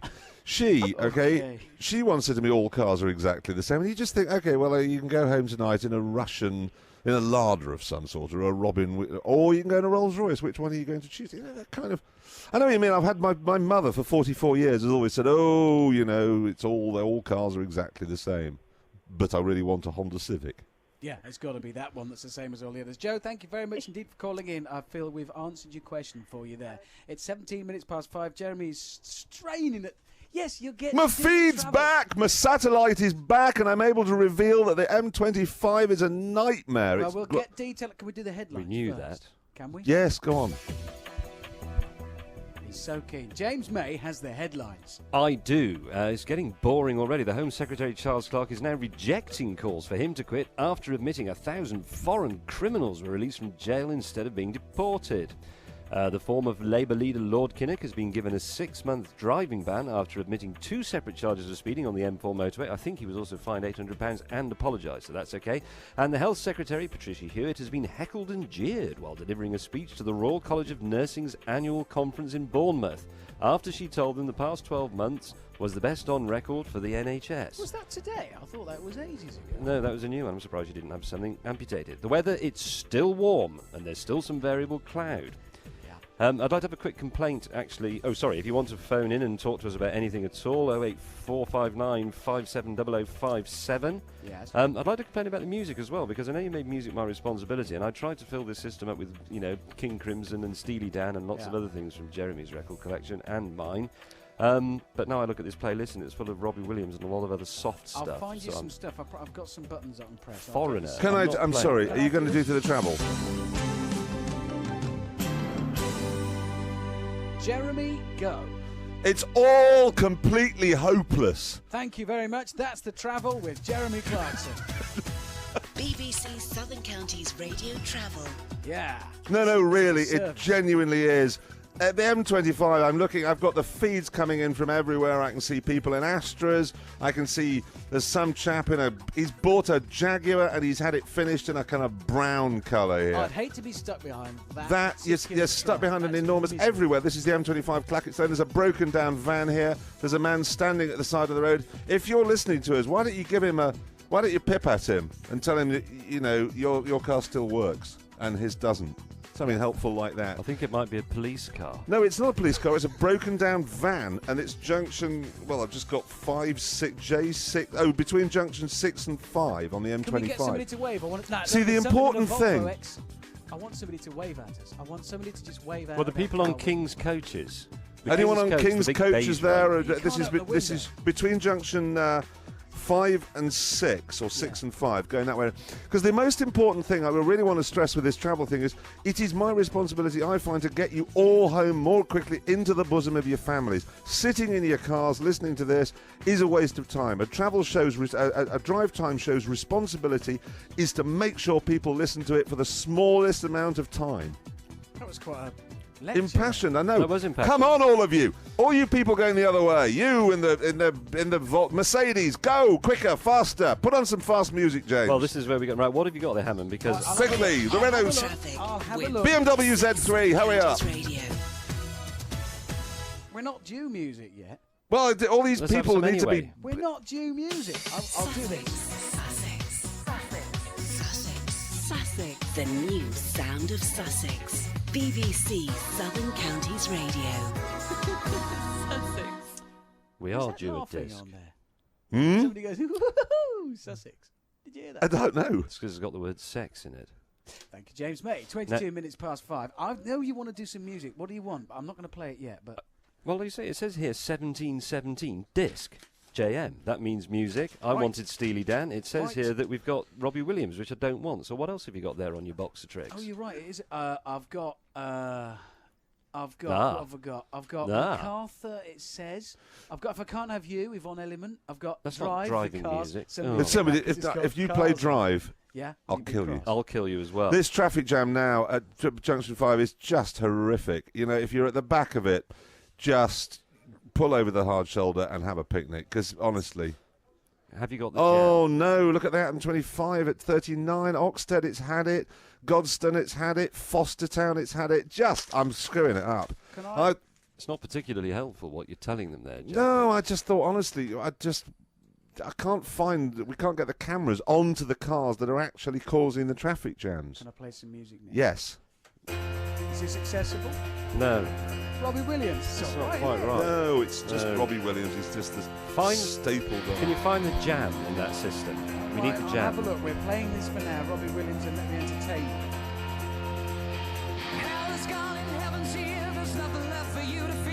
Just, Richard, James and Jeremy with you from Top Gear. One of us said, how hard can it be to host a radio programme? It was Jeremy. And how hard is it? It's, I'm doing rather well. Really? Yeah. You think so? Yeah, I haven't pushed a single wrong button. I've pushed all of the wrong buttons. I've pushed all I the haven't right pushed any in the wrong buttons, that order. said. Yeah. Your travel stuff, of what now you've got, I should explain, Jeremy's managed to establish an incredibly complicated satellite link for his special travel stuff, which he's been bringing us updates on all afternoon. Before we do more, can I just talk to Michael? Hello, Michael. Hello. Hello, you rang in. What did you want to talk about? I would like to ask Jeremy, first of all, I'm on the M25 between junction 9 and 8 in the big brown UPS van, if anyone can see me on the camera. Oh, we'll have a look for you. 9 and 8. You're between 9 and 8 and a UPS van. Now. Yes. We'll see if we can call that camera up between 9 and 8. Yeah, I'll be just going through 8 in a sec. Well, the problem, can I just say, which way are you heading? Anti-clockwise? Anti-clockwise towards the 23, yeah. Okay, you've got are you turning off at the M23 or carrying? I am, yes. Oh, you're okay. But I yeah. do have a very important message for motorists who are on the M25 now, heading anti-clockwise past Junction 7, which is the M23 turn-off. There is a long wheelbase Humvee stuck in the traffic jam there. Now, I'm anticipating that even if he's got a full tank of fuel now, he will have run out and be blocking the outside 2 lanes in the next 5 or 10 minutes. So I'd avoid that. Long wheelbase. Does that mean it's one of those? It's a stretched, as someone idiot with a stretched Humvee, hen party, is sitting in a massive traffic jam. Even if it's got 60 litres of fuel in it now, forget it. 10 minutes, that'll be out. Yeah. So I'd get off on the M23, mate, as quickly as possible. Michael, thank you. Thanks. I had a quick question. Yeah. What is the chavviest car on the road? Chavviest? Anything Richard Hammond's got. Thank you very Mercedes much. SLK. He's probably right. Clive on the M25 is calling also. Hello, Clive. Hello there. Hello, how are you? Bit fed up as I can't work out whether I'm supposed to be turning off the M25 or not. So Get off it. Serious. I'm telling you now, man, it's a nightmare. I can't find a single picture on my feed here, which is coming from space and Tunbridge Wells, that shows it. Not that bad. That's... I'm sorry. What's way is that? it? Hang on, we're trying to These are work all this out, anti-clockwise. Seems to be absolutely appalling tonight. So I'd go the other way round. Look at that. This is M25. Godstone's jammed up at junction 6. Oxted, it's completely jammed up.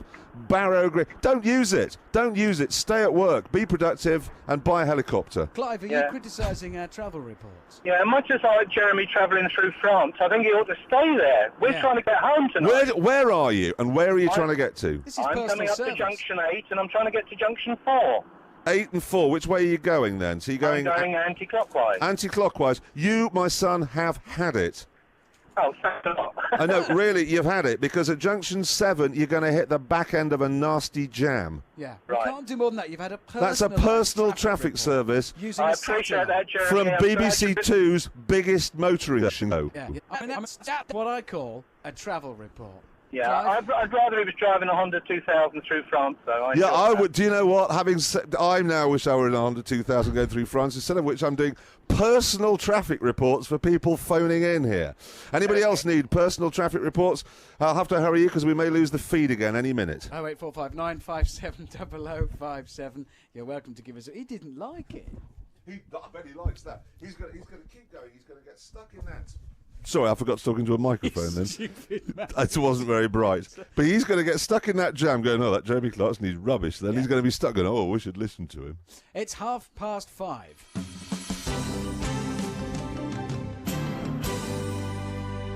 The headlines this evening: the Home Secretary Charles Clarke is rejecting calls for him to quit after the disclosure that 1,000 foreign criminals were released from jail instead of being deported. It's emerged almost 3,000 of the prisoners have been freed since last summer, after the government was told of the problem in the first place. A convicted murderer who raped a 10-year-old boy whilst out on licence has been jailed for life. Leeds Crown Court heard that 44-year-old Stephen Eyre from Shipley approached the victim in the street. He lured the boy back to a flat and threatened to cut his throat if he didn't do as he was told. The former Labour leader Lord Kinnock has been given a 6-month driving ban after admitting 2 separate charges of speeding on the M4. He was fined £800 in total.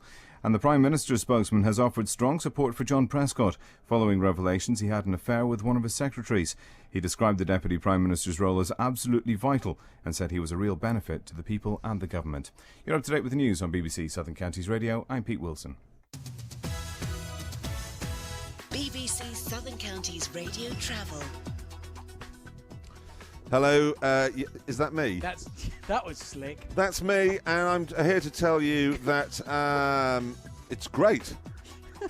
What is? The M25, the bit I'm looking at now is great. Alison, can you hear me over in the traffic centre? Oh, I've done the wrong thing. I'm sorry. Sorry, Alison. Sorry, Jeremy. There. Hello. Right. Hello, There. Alison. Can you hear me? I can indeed. Can you hear me? Yes, I can very well. Thank you. This is all coming through space and Tunbridge Wells. M25 at Fosterdown. Where's that?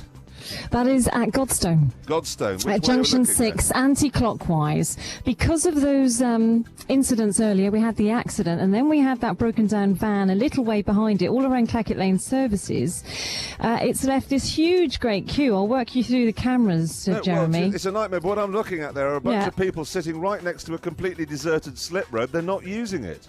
Why don't they get up there and use their ingenuity? That's what I'd do.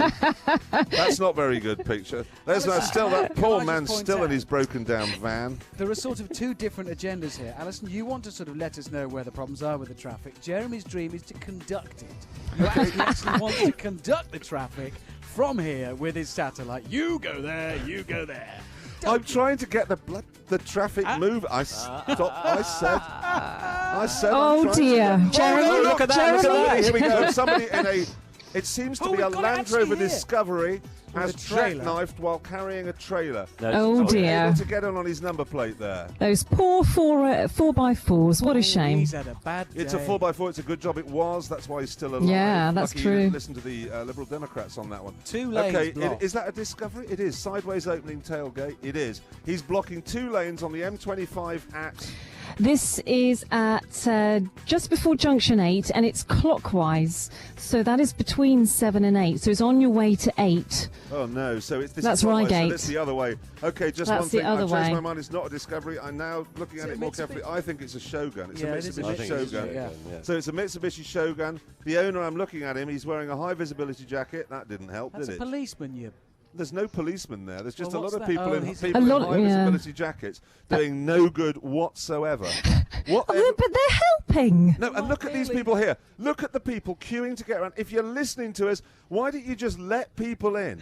Look at them. They're all having to That fight Fiesta to cut up barge that- in. that I was know. nasty. This is the selfishness I can't abide. Is you think there's no skin off your nose to just let me in. Can Look I- at this Mini now stuck, James. If they've got the radio on in the Shogun, can I suggest to the owner if he just drives forward, I know he's got a puncture or something, but No, if no, he just the back moves it wheels forward come about- off. Well, okay, Yes. even if it's four-wheel drive, Yeah. he's going to move it forward about 3 feet, straighten the tow Yeah. bar very slightly, and it'll come off, and you can move the trailer off the road and free up a whole What the lane. Now police- you're doing it. What Now the you're police on it. need, obvious. what the police need at times like this is a helicopter with a big magnet on it. Swoop down, sweep it away, hose the blood into the central reservation there, and get the motorway open. Finished? Yeah. I don't think there's any blood. He's just jackknifed a bit. Alison, thank you very much indeed. You're welcome. Yeah. Can I do the weather? Yeah. I've lost it. Okay, it's a I've- beautiful no, evening. no, Oh. hey, look. This evening and tonight, fairly cloudy, and through the first part of the night, some clearer spells later. Stop! What? This is a sport, man. I know, we're going to do sport in a minute. Light northwesterly breeze, minimum temperature 7 degrees C, 45 degrees Fahrenheit. Tomorrow, sunny spells at first, cloud developing through the morning, sunny intervals and scattered light showers for the afternoon. Northwesterly breeze, your maximum temperature 16 degrees C. I just... What? What is that van doing just sitting with a flashing light It's on it? steering traffic It's round. being important and having a flashing light on it. It is. Can we do the sport? If we do the sport, does that mean I've got to Southern go again? Counties Radio Sport. What if I refuse? Well, there's a man standing behind you now who can't do the sport. He's not much bigger than me. That Oh, he's was, ge- oh. that was a slick link there. That Oh, was right, you'll have nice. to talk to me about sport instead. OK, let's crack on anyway. First of all, news of the cricket. And Sussex, not a very good day for them. They're up against Hampshire at the Rose Bowl. 204 for 9, the latest score. Chris Adams, the captain, he made 64. Carl Hopkinson, 45. Rana is 26 not out.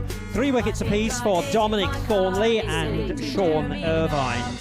As for Surrey, they're going much... That happens, sorry. As I for did Surrey, that. they're going much, much better That against was me. Leicestershire at Grace Road. Surrey, Sorry. 253 for 3. Mark Ramprakash out for 113. Mark Butcher is 56 not out. John Batty made 54. I don't know what is you're saying. 253 for 3, is that good? I don't understand. They've scored Cricket's- 253 runs and they've lost 3 wickets, sir. It is cricket. He's it's a game angry. that's been played in this country for about 300 years. What, the And same why game? don't you get the And that's all Observer's they've Book of scored. Cricket, which will tell you all of the regulations that you need to know, and then you'll be okay. Well, now... I've been driving in my car, listening to Jeremy Clarkson.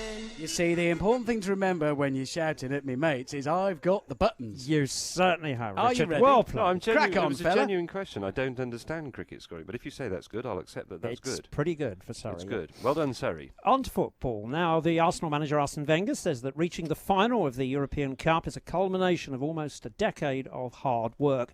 Wenger thinks that they have every right to believe they can win the trophy in Paris in 3 weeks' time, which would be the ultimate reward. I would say it completes a work of 9 years or 9.5 years that with a lot of effort and rewards all my people who work with me, my staff, and I want to be complete with the support of the board, no matter what kind of decision I made for all these years. I feel the best way to reward them now is to go into the final and win it. He has that unmistakable East London twang, doesn't he? Yeah, Arsene you can Wenger? tell it. It's in there. And tonight, of course, they'll learn which team they'll be playing in that European Cup final. It should be Barcelona. After all, they're at home in the new camp. They already lead AC Milan by a 1-0 from the first leg. Here at home, we have a rehearsal of the FA Cup final. West Ham meeting Liverpool at Upton Park. As for the Albion reserves, they take on Wycombe Wanderers at Worthing. This year's racing at Epsom has begun today with the annual spring meeting. The famous Surrey course will then host Ladies' Day and the Derby, of course, in June. Epsom's general manager, Stephen Wallace, says it's the start of an exciting period. At the moment, in terms of horse racing, it's all roads lead to Epsom. And it's from a racing perspective, it's a really exciting time because people have been dreaming of winning the Vodafone Derby for 2 years. And in the next couple of weeks, they're going to work out if their horse that was entered as long ago as December 18 months ago, whether they've really got a chance or not. And the whole race unravels in the next 2 or 3 weeks. He's jolly pucker, isn't he? Finally, the snooker. Scotland's Graham Dott, the first man through to the semi-finals of the World Championships. 10-6 up overnight. He was taken all the way by the Australian Neil Robertson before winning 13-12. Defending champion Shaun Murphy eating away at Peter Ebsen's advantage. Murphy began the day 7-1 down. He's recovered a little to trail 10-6. Ronnie O'Sullivan, he's 10-6 up on Mark Williams. And Ken Doherty is level with Marco Fu at 10-all. And that's the sport. BBC Southern Counties Radio, the new sound of Sussex. Hey, what? 20 minutes to 6 just coming round to. If you just joined us this afternoon, welcome to a sort of unique social experiment here on BBC Southern Counties Radio. Richard Hammond, Jeremy Clarkson and James May, we are the three guys from Top Gear. We have been let loose. Mostly because Jeremy said it'd be really easy to do a radio show, and it turns out... Drive time show? Yeah, let's be specific. specifically. A drive but time what I show. like, a lot of support coming in. A lot of people enjoying themselves. Christine in Hellingly thinks the show is absolutely awful. Southern Counties Radio really going downhill. She's doing her ironing and wants the regular team back. So yeah, no, the regular team want to come back in, but we have nailed the door shut. We have done that. But Christine, good to know you're with us, and we could come back tomorrow, maybe again, and I'll get some more of these. 2, 4, 6, 8, James May.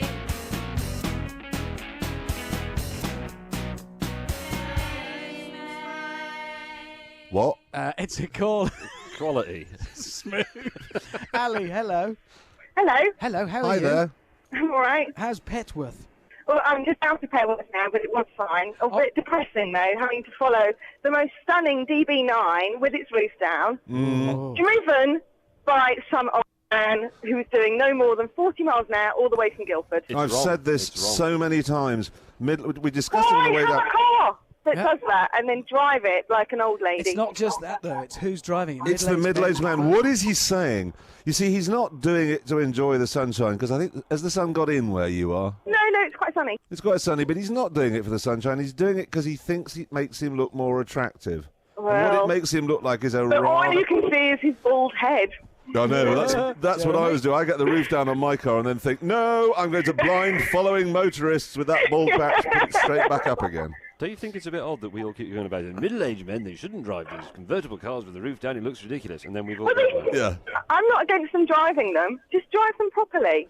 No, you want him to get his foot down. Perhaps he's listening. What colour is his DB9? It was black. I've actually just turned off from it yet now, okay. but it was black, and I can tell you the registration number as well. Far away. A7. Yeah. OS for sugar, G for golf. OSG for golf. That sounds a little bit personalised number plate. Yes, personalised number plates. Not something that we particularly enjoy. So he's got his top down and he's got a personalised registration plate. Yeah. Was he? Could you able to tell how was he very small? Well, only about half his head showed. Yeah, that's what I'm saying. So probably even shorter than Hammond. Oi! That's not actually technically possible to still be a human and be shorter than Hammond. What I'm interested in is how high were his trousers. I'm suspecting at sort of chest height, really hitched up there. Can I point out that the accident we were talking about on the M25, I've been told, was anti-clockwise, not, as Jeremy, worst traffic reporter in the history of traffic and reporting, said, clockwise. Well, I'm looking at the tail end of the jam here, and it's anti-clockwise. Yeah. It's getting to be a very nasty jam, partly because people are pulling out of the outside two lanes far too early. But they do, but people clear a lane. Have you turned me off now, or am I still? No, you can go. You Chip can in, go. love, join in whenever you like. No, you're more than welcome. Trust. I mean, join in, but I'm just saying that what's happened here is that the two outer lanes of the motorway, please get out of them because they're blocked by an idiot in a Mitsubishi who's managed to crash into his own trailer.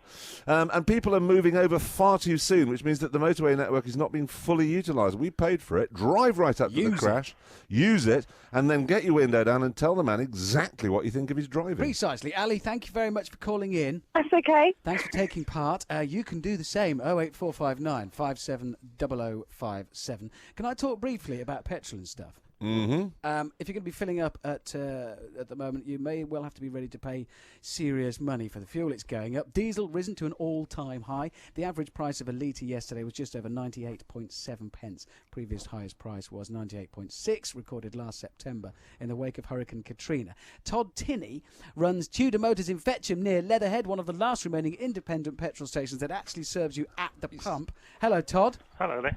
So you actually go out and slosh the fuel into the tank for people? That's it, yeah. Oh, Todd, All I've been ladies. momentarily distracted before talking because they're now taking the trailer off the Yeah, motorway. just 2 seconds. The Mitsubishi Shogun, which has bull bars, child-killing bull bars, has been moved onto the hard shoulder, and any second now the trailer will have gone as well. 5 seconds, and that motorway will be open again. So that's good news. 7 policemen to push that little trailer. Yes, up. I know, but this doesn't matter because there's absolutely no burglary at all in southern England. You can tell that from the amount of policemen being used on That the they M25. can spare to do that. Thank you. See, we really are bringing it to you because we can see it happening in front of us. Todd, so you run a petrol station. Yes, I've got a theory on the price of petrol. Right. I just don't care.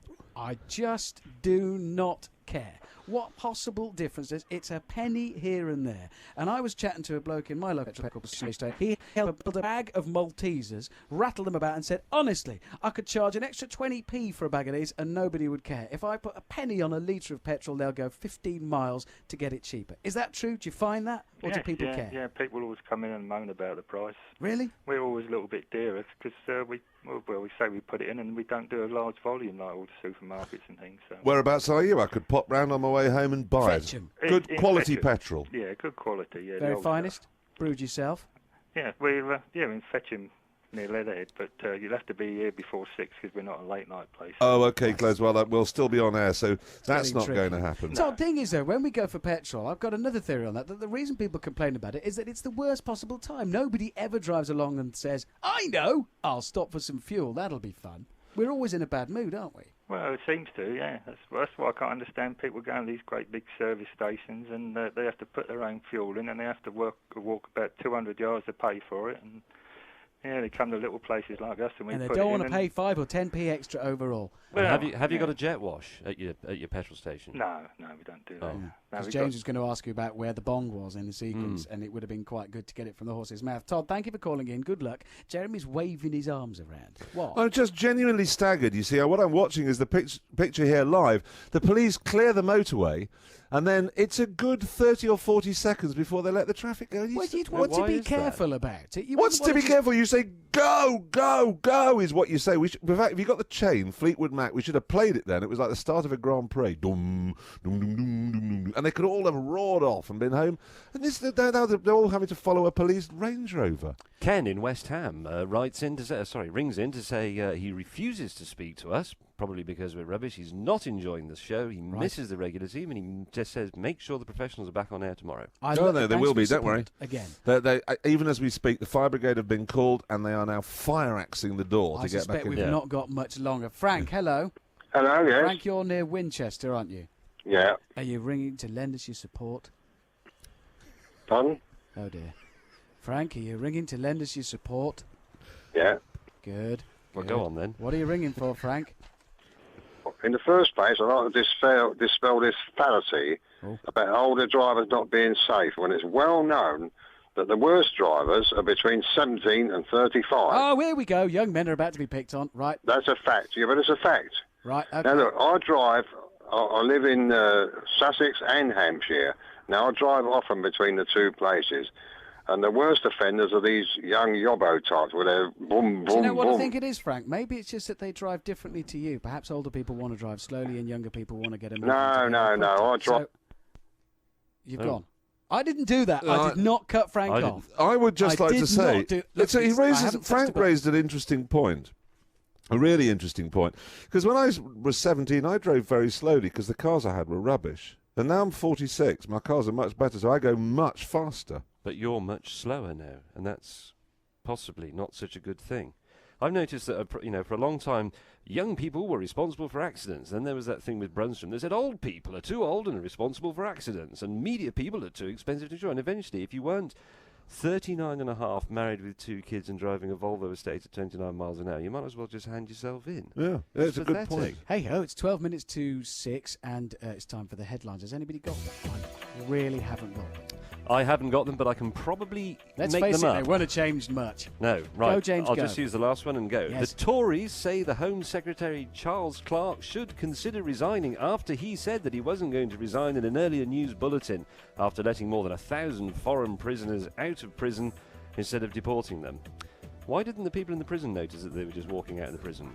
All these murderers and rapists and burglars and things. Attention to detail, you see. The big issue, Sally's in Brighton, we've since cleared this story up. They will get their magazines delivered to them from this weekend because the office in the city centre of the city is closed. And what this means is vans are going to go around and drop off bundles of the big issue with the people who are selling them. And Downing Street is still backing the Deputy Prime Minister, John Prescott, for having an affair with one of his secretaries. Which means that New Labour has condoned having affairs with your secretaries, and it's absolutely fine. So crack and the on. weather It's is still early. still warm. That was brilliant, James. That was your best. I thought it was rubbish. I thought it was one of your best. I really did. Jeremy, have you got your fancy satellite link ready for your new way of doing travel? Well, yes. Okay. BBC Southern Counties Radio Travel. Jeremy. Right, the earlier accident anti-clockwise near the junction with the M23, as I said earlier, that has now been cleared to the side of the road. Every single policeman for 43 counties is now in attendance. I can tell you it was a Mitsubishi Shogun. I can't quite read the registration number, but I think it was personalised, and it certainly has a bull bar on it. That up. No, I'm certain it was. It was a really short one. No, It was. As it was moved, it was one of those really short ones. That's by the by. Are we able, Alison, are you there? Oh, hang on, she can be. Hello. Alison, are you there? Can you move Yeah. the camera out? Have we got any more traffic jams to be having a look at, or bad driving? I can show you the queue back from that. That's the next camera back. Ooh, don't go there. Mind you, I tell you what, it's really smooth if you want to go clockwise round the lovely. M25 in Absolutely. the southern stretches tonight. It's like a racetrack. It's like a racetrack. They're going quite a lot slower. But anyway, what else have you got to show us? Okay, that's further back again. Oh, no. So horrendous. How far Yes. back's that? That is probably a mile or so. A mile's maybe. not too bad. Yeah, not too bad. That's further back again. Oh, no, that's... And it's kind of on its way slowing back. down. This is heading back towards Leatherhead now, back towards Junction 9. Oh, dear. See, look, we're down to 40 miles an hour there. That's 40 miles an hour. That's, Where's that's that? if you're lucky. That's halfway between 9 and 8. So as you're heading anti-clockwise, halfway between 9 and 8, you're going to start to slow down. The accidents after 8. So it's a few miles. It's a few miles of so it's queues. very unpleasant round the south side of... Well, and on the west. Look, I'll just take you take me around. over to the west. Let's see if we can find some bad This driving is here. this is still This is anti-clockwise, okay, round Heathrow. Yeah. And I'll take you down to the next camera. There's a little bit of delay there. See, it's very, very slow. This is actually quite normal for this time of night. Speeding up a little bit there. Well, we have And to say there, I think for the benefit of the listeners, we have to Yeah. say there. So the western sorry. sections, okay, I can say the western sections of the M25 are sort of okay-ish. not anti-clockwise, no. I'd say the west from 14 down to 12. No, I've seen it worse than that. Well, I'm sorry, I beg to that's- differ. I think that's fairly normal. But the south, anti-clockwise, that's properly unpleasant. But now That you're is just not showing me a good. picture of a bolt. Here we go. That's back in the south again. Sadly, Yeah. I can't bring you any news of very bad driving. I can't even see anybody braking unnecessarily, although I'm sure lots of it. There's somebody in an Audi TT convertible. Have you finished? This is through Godstone. Have you got anything for us that is not covered by the cameras there, Alison? That you'd like to add? I would like to add, actually, yes, that it's very slow in Rye on the A259. That's eastbound between the A268 and the Rye Road. Long delays there being reported. A little bit slow as well in East Grinstead on the A22 London Road. That's northbound around Moat Road. But public transport is really, really good. Public transport is not really, really good. Public transport Oh, it is. It powered is. by diesel and is rubbish. Thank you. Traffic with BBC Southern Counties Radio. How can public transport be good? I don't quite get that. Sussex. You do. Sussex. The new sound of Sussex. BBC Southern Counties Radio. 7 minutes to 6. Does anybody know what we're doing now? Yeah. Oh, by the way, I'm handing over to this man. we've had an anonymous female caller who said, "Get that idiot Clarkson off the radio. And then there was a sort of noise and it hung up. Yeah. And then saying we're far too gobby for our own good. Again, more support. Thank you for that. The good news is we're only with you for one evening only. It's Jeremy, James and Richard from Top Gear, and Jeremy's about to talk about something. Absolutely. Anyone who's ever tried to write a book will know all about the publisher's standard rejection letter. It's kind of said, thank you for your manuscript. We found it most entertaining, but it's not for us at this time, blah, blah, blah. However, when Ringer writer John Howard got a raft of rejection slips for his children's book, he began to suspect the publishers hadn't even bothered reading it. So, to test his theory out, he sent them the instructions for his washing machine. And he's in the studio now to explain what happened next. So, John, thanks for coming in. What did happen next?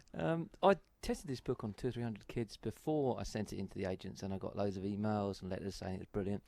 So I sent them all into the agent, and they rejected it. I phoned one up. They took offence, said, of course we read everything. And so I scanned in my washing machine user guide, sent it, called it the Tin Drum. First chapter was Jumbo Drum. And 3 of them sent back the same rejections as before, saying they've read it, enjoyed the manuscript, and they didn't think it was for them. So you didn't change it. You literally just printed it out and sent it as it was printed in the instruction manual. Yep, took out the pictures. Is this how you got yours published, Joe? No, I used a vacuum cleaner one, but yeah, it's sold jolly well. Similar sort of thing. And they've all said the same thing. Is so thank you so much, an entertaining read, but not for us at this time. That's right. Yeah, 3 of them said that, and so I just self-published it, and it sold thousands and thousands and thousands. And now I've been into 50 schools, seen 5,000 kids. I've got another few hundred that want me to come in. And this is the key to Chintac. That's the one. And is it about? Are there any washing machines in it at all? No, I've left the washing machines out. That seems to bore the children. So I just. But how does that make you feel about publishers then? I mean, do you reckon there's a lot of other writers out there being held back? Maybe they should just send off the instructions to their new washing machine or whatever. Does it worry you?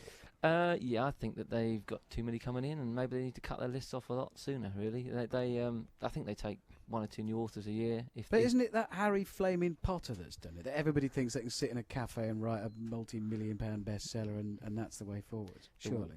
The Wizard has done it. Yes, definitely. Oh, look, there's a trace of bits. Did you see that? No, I actually think that I mean, 9 out of 10 children's books don't even sell 1,000 copies. They just don't make it through because. Well, surely if school libraries take them, then that's a huge thing, isn't it? Yeah. But I mean, children's books are written by adults mainly, and you've got an adult agent, an adult publisher, an adult distributor. No one ever asks the kids if they like it. So I took it into schools. They picked the cover, the size, everything. And so children chose all that? Yeah, they chose the cover, the size. But this was prior to you sending it off to the... Yeah, prior to I sent it off, but they loved the story, and then when, I just kept developing it from there. I cut the... But it's supposed to be difficult to get a book published, otherwise everybody would do it, and then there'd be true. millions. So it's only the ones who stick with it, isn't it? Well, Richard Hammond's had a book published. That was really easy. I just said, I'm on the telly. Yeah, no, that is... I mean, this does seem to me to be the problem these days, is that you really have to be on TV now to be able to do anything. Yeah, you need to sleep with a famous footballer or... I don't want to do that. Deputy really Prime don't Minister. Want to sleep with... Big Brother, maybe?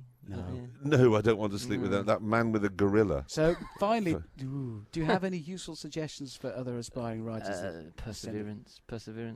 I'm just trying to find some of the extracts from the washing machine manual. Yeah, there is a little bit in there. It starts off with load the jumbo drum. I mean, Sounds good. It's not difficult to maybe it would be good if they accepted it. Load the jumbo drum. Yeah. You see, everybody. It's the first line is always the hardest, and there you've got a really good catchy in.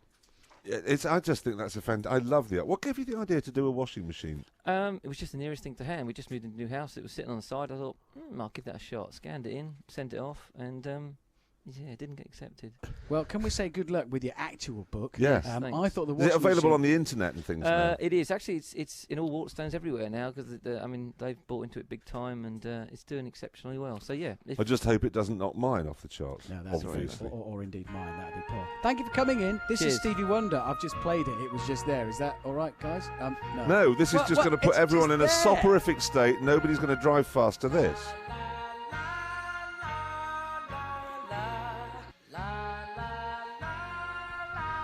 So I I think we should take stock at this point, chaps, as we come to the end of our second hour here. What do you reckon? Has it gone well? Are we pleased? Some of it was good. Yeah. The bits where the people were singing professionally, I thought Yeah. that was a very good part of the show. I wouldn't want to do it every day, would you? It's too hard. It can be stressful. It's too I'm stressed right now complicated. because I've got two things playing at once and I can't stop one of them. Well, I'm going to listen to that. That's What not is right, that? Is it? Is that a jingle? Well, it's all wrong, isn't it? Or is it Moby?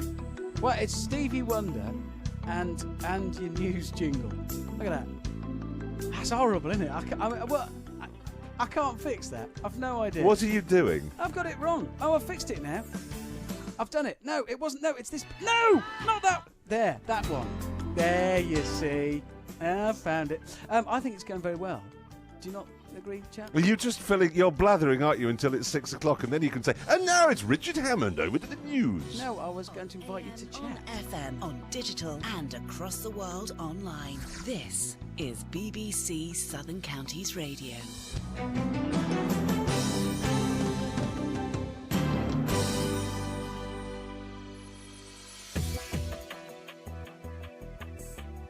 Says he wants to sort out the mess he's caused over deportation.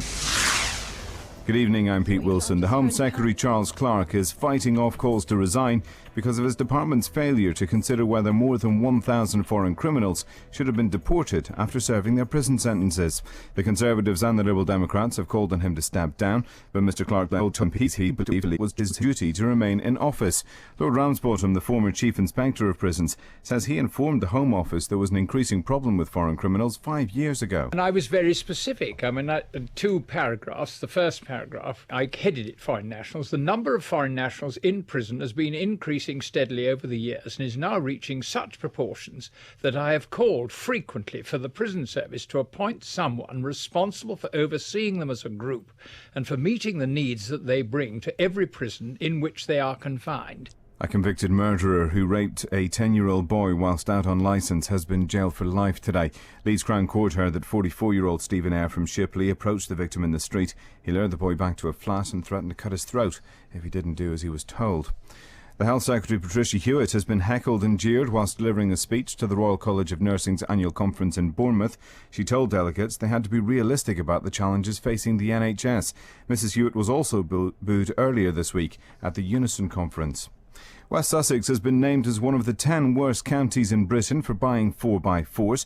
The nationwide figures show that despite environmentalists raising concerns about the levels of harmful emissions from the vehicles, motorists still can't get enough of them. The MP for Lewis, Norman Baker, told Jeremy Clarkson on BBC Southern Counties Radio, people who drive 4x4s in the city must be mad. I'm not objecting to people using four-wheel drives for the purpose of which they're designed, which is off-road and in country conditions. Most of them seem to use their 4x4 as a kind of status symbol to get around towns.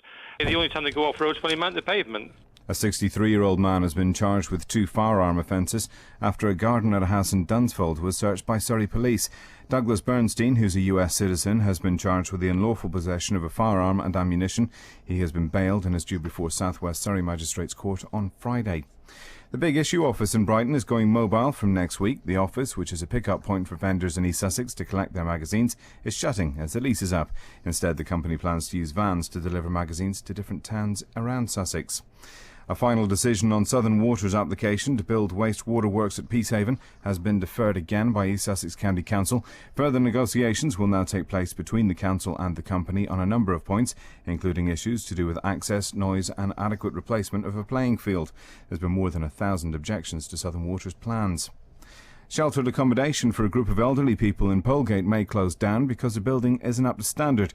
Tarmill Place opened 30 years ago, but now needs major work, including a complete rewiring. Wilden District Council say they may have to close it down completely. The residents are determined to stay, but council spokesman Jim Van Den Bos says the options are limited. We'll do our best to keep them close together and as near to Polegate as we can.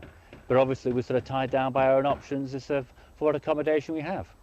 But we really want to try and do the best for these residents. And police are investigating the theft of a lawn from a 92-year-old woman's garden in Cambridgeshire. The thieves took the turf from outside Ivy Mison's bungalow in Peterborough days after it had been laid and carted the turf away in her neighbour's wheelie bin. You're up to date with the news on BBC Southern Counties Radio. It's 4 minutes past 6. BBC Southern Counties Radio Travel. No. No, him. Me. Who's doing it? Hi. Now we return to the only thing that matters on the roads tonight, the huge queue down at the southern end of the M25. And James, what have you got for us? Well, I think there's not much you can do about the traffic. You can't turn around, so the only option is one of mine and Hammond's in-car games. Ah, yes. And I would suggest Dashboard Spot the Difference. Good choice. Yeah, if there's two of you in the car, if there's only one of you, you're a bit stuffed, really, unless you're sort of schizophrenic or something. But anyway, one of you looks away, the other one... No, let's start that again. This is rubbish. You both look at the dashboard. Yeah. Player A memorises the position of all the knobs and the sliders and the stalks and all that sort of thing. Then he looks away for 15 seconds while the other player moves one thing. And then the first player looks back again and he's got 10 seconds to work out what's different. It's genius. You'll be glad there's a traffic jam. Your only problem will be it's not long enough. You and I played that for about 5 hours. For days. There's the other one. There's another one these two play, which just shows how dreary they are. They have an aerial. Our longest finger in the world. They try to operate bits of the car by poking the switches with the aerial. Skill and That's dexterity. difficult. It's not easzy. So there you are. If you're stuck in that traffic jam in the southern part of the M25 near the junction with the M23 clockwise, anti-clockwise, going one way around. Anti-clockwise. No, it's anti-clockwise. Then there you are. A couple of suggestions to while away the hours. Alison, have you got anything to add to that? Yes, well, I'll be a little bit more specific for you. Over in the west, 14 to 11, that's anti-clockwise. Heathrow to Chertsey, that's all crawling. And staying anti-clockwise, looking really sorry for itself, I'm afraid. From about 8 at Reigate right through to Godstone at 6. All horribly slow and crawling after all those earlier problems. And just one problem on a local route in Rye, very slow on the A259 eastbound between the A268 and Rye Road. And public transport still looking really good, Jeremy. It doesn't look good either. You said last time it was running good. to time then. I don't look at trains and think, that looks good. I have just seen a TVR drive by the camera there. So he's in about 100, 150 yards without breaking down once. That's going to be a traffic jam when it does finally let go. Alison, thank you very much indeed.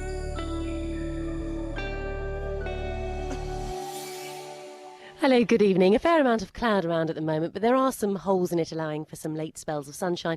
And in light west to northwest winds, feeling pleasantly mild through this evening.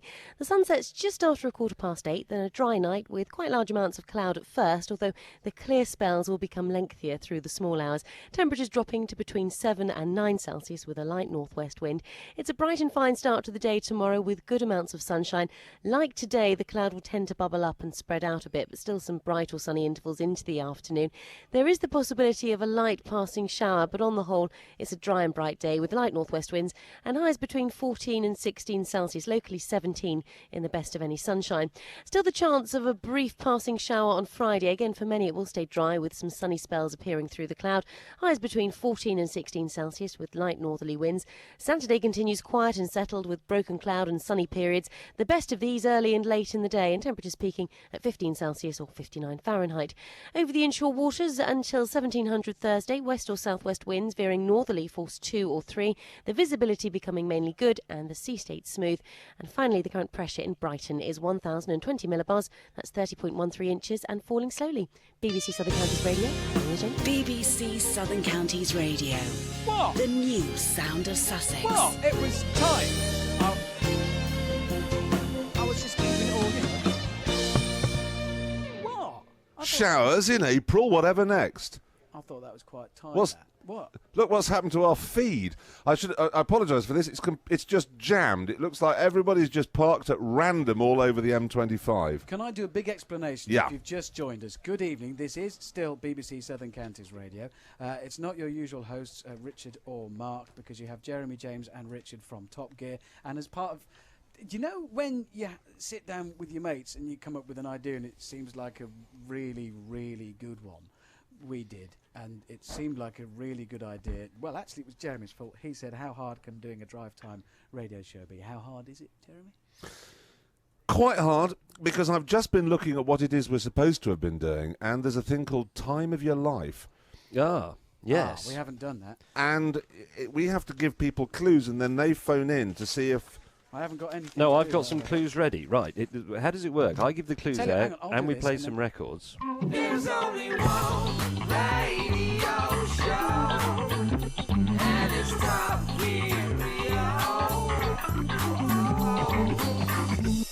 Right, we hid behind that jingle and we've come to the conclusion we can't do it. Why? It's too complicated. It's too late. It's a piece of cake. You have to guess the year I'm talking about. From No, the I tell you what, record. you were asking how hard it is to do this. Yeah. Well, it's quite hard, I admit. But I was just looking at those salaries. You know, Terry Wogan, £800,000 a year, 630 for Chris Moyles, Chris Evans, 540. You'd practice for that, wouldn't you? I mean, I wouldn't there's do a lot it. of money for doing this. I still wouldn't do it. Well, not even for £800,000 a year. You wouldn't No. come and just sit and chat away and Well, then you play can't. some music. That's the thing. You can't just come and sit and chat away. As we've proved, if you do that, it turns into a disaster. You have to be good at it. He has a point. Yeah. 9 minutes past 6. Annabelle is on the line from Polegate. Hi. Hello. Hello. Tell us, what are you called in for?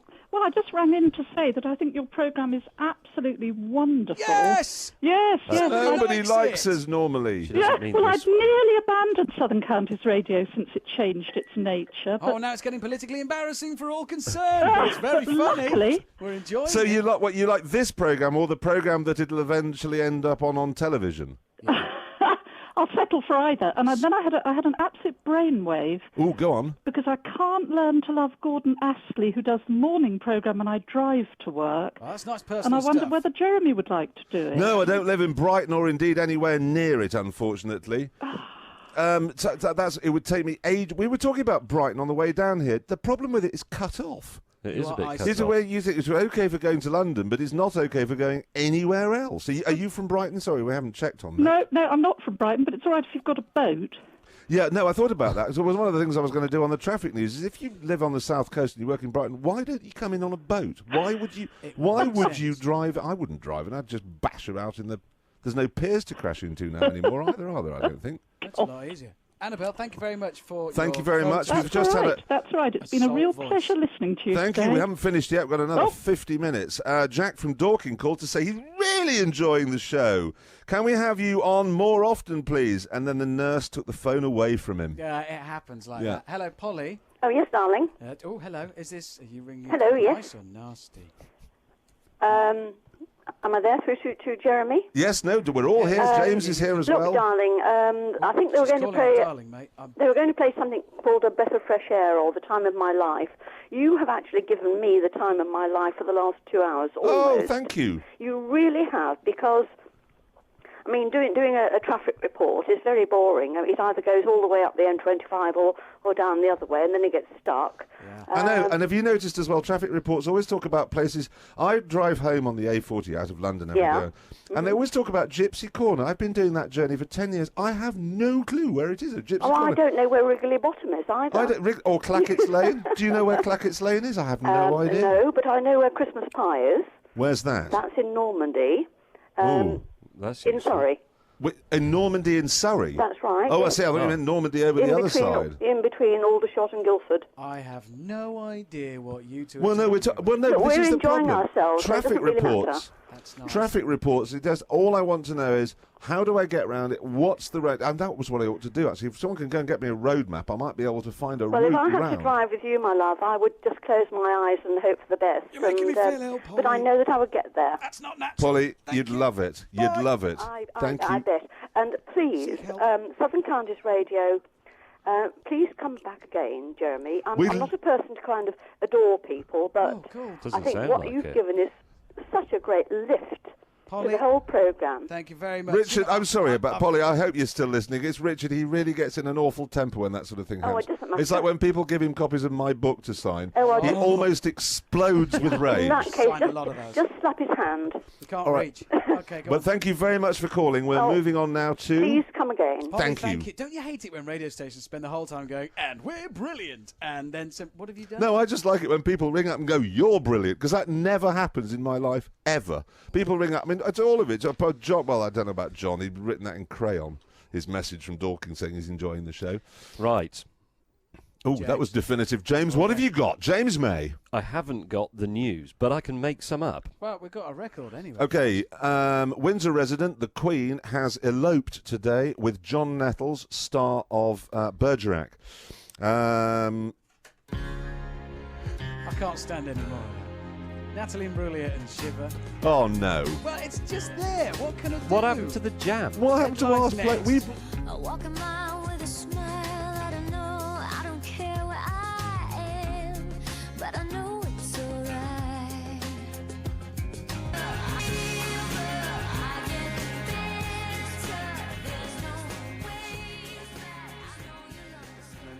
Natalie Imbruglia and Shiver and Jeremy, get off the computer. I just worked out how your computer works. Ah, you've done a bad thing there. Right, it's time for the 1:15 headlines at 17 minutes past.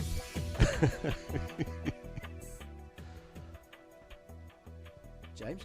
Hello, I'm James May, and this is the Were you news. asleep? Charles Clark says he wants to keep his job and sort out the mess caused by a load of prisoners released and they were foreign and they should have been deported. The Health Secretary, Patricia Hewitt, has been jeered by nurses at the Royal College of Nursing's annual conference in Bournemouth. Reasonably enough, Neil Kinnock says he deserves his £800 fine totally and totally after he was caught speeding twice in the M4. I actually think it's rather harsh. Weather's dry, some cloud. That it? Yep. That was good, thank you. Whoa!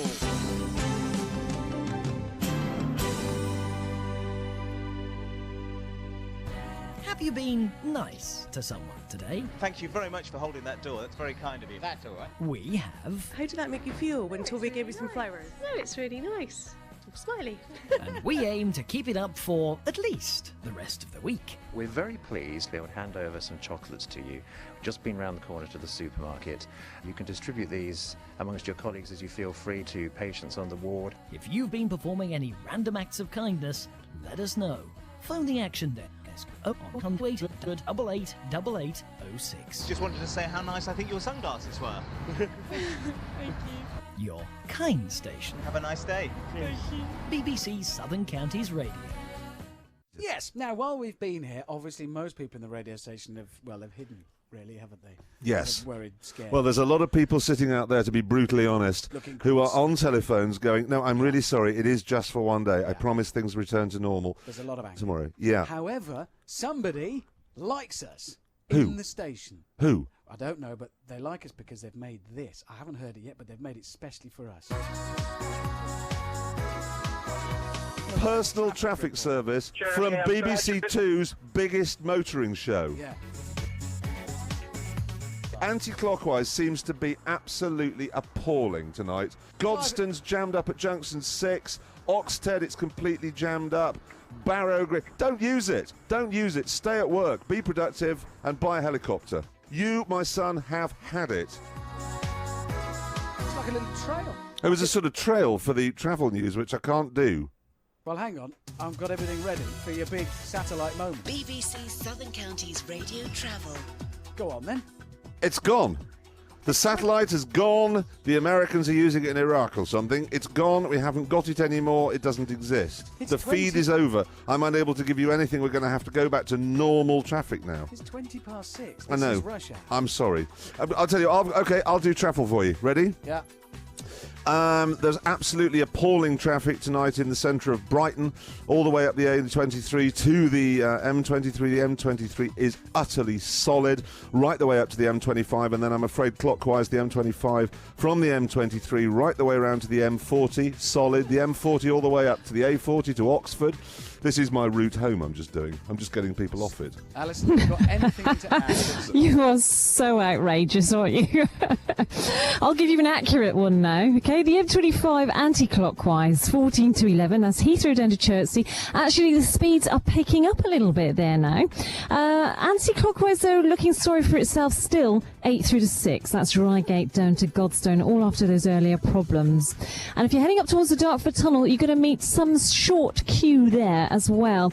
Elsewhere in Rye, looks like that accident on the A259 has cleared, but a little bit out of our patch. But in South Wimbledon, we do have a serious fire that's closed off the A218 Haydens Road, both ways between Merton High Street and Queen's Road. A lot of congestion there. And as Jeremy rightfully said, it is quite slow in Brighton, but just still on the A259 Kings Road, just around West Street. Yes. Anybody driving badly on your cameras because we've lost our feed? Anyone you want to report? Are they all driving brilliantly? Alison. She's got Alison. How is it? Yes, I think they're all driving very sensibly, actually. Well, just wait. No, Sorry to bore you. In about 48 minutes, I'll be one of them. That'll be the end of that. Now. Thank you very much indeed. Stay ahead of the traffic with BBC Southern Counties Radio. Okay, The Apprentice is one of BBC Two's most popular programmes. One of. Yeah. What? There are other popular One programmes of. on BBC. Okay, it's back on tonight. So which of the final 5 candidates will sink or swim as they're taken on board a cruise liner and asked to come up with weird and wacky ideas. No, I didn't. To improve the... I never ever read anything that I haven't written. To improve the experience for the ship's holidaymakers. So, who's likely to be the overall winner? One woman who's more likely to know the most is Jo Cameron, described by Sir Alan Sugar as a nutter. Jo was fired in week 6, and she's on the line now. Hi, Jo. Hello there, how are you? I'm very well. How are you? I'm fantastic, thank you. I've been very amused, I have to say, by your travel report. So that was My travel hilarious. they would have worked quite well if the satellite had worked. I think that's why America keeps invading the wrong countries, because their satellites don't work. Because they don't know where they're going. Oh, they don't know where they're going. Oh, hell, is this Iran? Oh, no, hell, we're going to Iran. So, listen, can I just ask something? Yeah. I missed, and I'm really cross about this, the week when you were fired. Oh, my goodness, and cars and all. How can you believe? I was on holiday that week, so I was abroad and missed it. What went wrong? Well, yeah, I didn't take enough orders, did I? Which is hilarious for the ex-national sales manager at MG Sport and Racing, is it not? So Were you MG Sport and Racing? Absolutely, I was indeed, yeah. So you piloted that into a hillside? Well, that little SV that you drove around the circuit, yeah, I had a little bit of an involvement in that, which was quite interesting, shall we say. It bashed me on the head, that car. That's what I remember about it most of all. I went round the corner and it just went, I'm going to hit him on the head. It did indeed, yeah. So it all went a bit wrong then. Now, can I just... There's one thing. You were billed as the nutty, you were billed as the loony. I thought you were just edited to look like a loony. I don't think you're a loony at all. Right. Well, yeah, I think that's a bit of me some of the time. So it's not all of me all of the time, but in the programme, yeah, there was definitely a bit of nutter shit going on, wasn't there? Yeah. Why did you... I know, I've got my question. Crying. I want to know how much you cried. That was my question, and we both thought of that at the same time. Yeah. I want to know. If it was like an ordinary day, how many times? Come on, be honest. I don't think I've actually cried so much ever since. And, you know, what it is, you're just so overwhelmed by everything, you know? And it's like being away from home with all those people in the house, and the house is worth millions. I'm basically overwhelmed by it all, I think. But it's hilarious. Okay, can I just ask? Yes. Who do you think's going to win it? Well, I really like Michelle, because, unlike me, she's cool and calm and collected. She's not the lesbian. She's the blonde one. She's the blonde one, the blonde one. Yeah. Is it Ruth?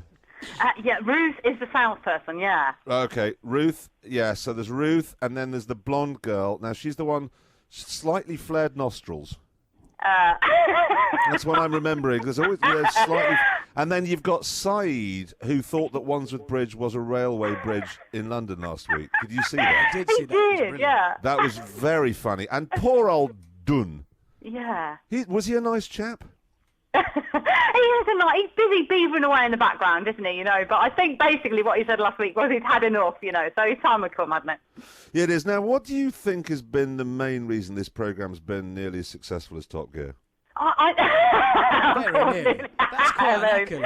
I think because it's like a really basic format of the show, isn't it? And it attracts so many different age ranges because of the characters, the tasks, you know, the personality. And it's just avid viewing. I just love it. I know I'm in it, but it's just great viewing, isn't it? It is. It's fantastic. Now, so what do you do? Now you've been... Did you have a job before you went on it? Well, I work for myself, yeah. So, okay. So I doing what? I'm working myself. Well, basically, my background is in diversity training and HR consultancy. And that's just meaningless. That's just a noise. Okay, so you had a job as a freelance. Yeah. Something or other, dealing with people. Yeah. Yes, absolutely. Yeah. And so, do you now just go back to that? Is that? Well, I've actually just launched a website which helps minorities get into better jobs, and the title is the best name of the website. And it's called YourHired.co.uk. Good. That's a very good idea. You're genius, hired. Isn't it? You know, so when you say pleased with that. what sort of minorities? Very tall people, very small people.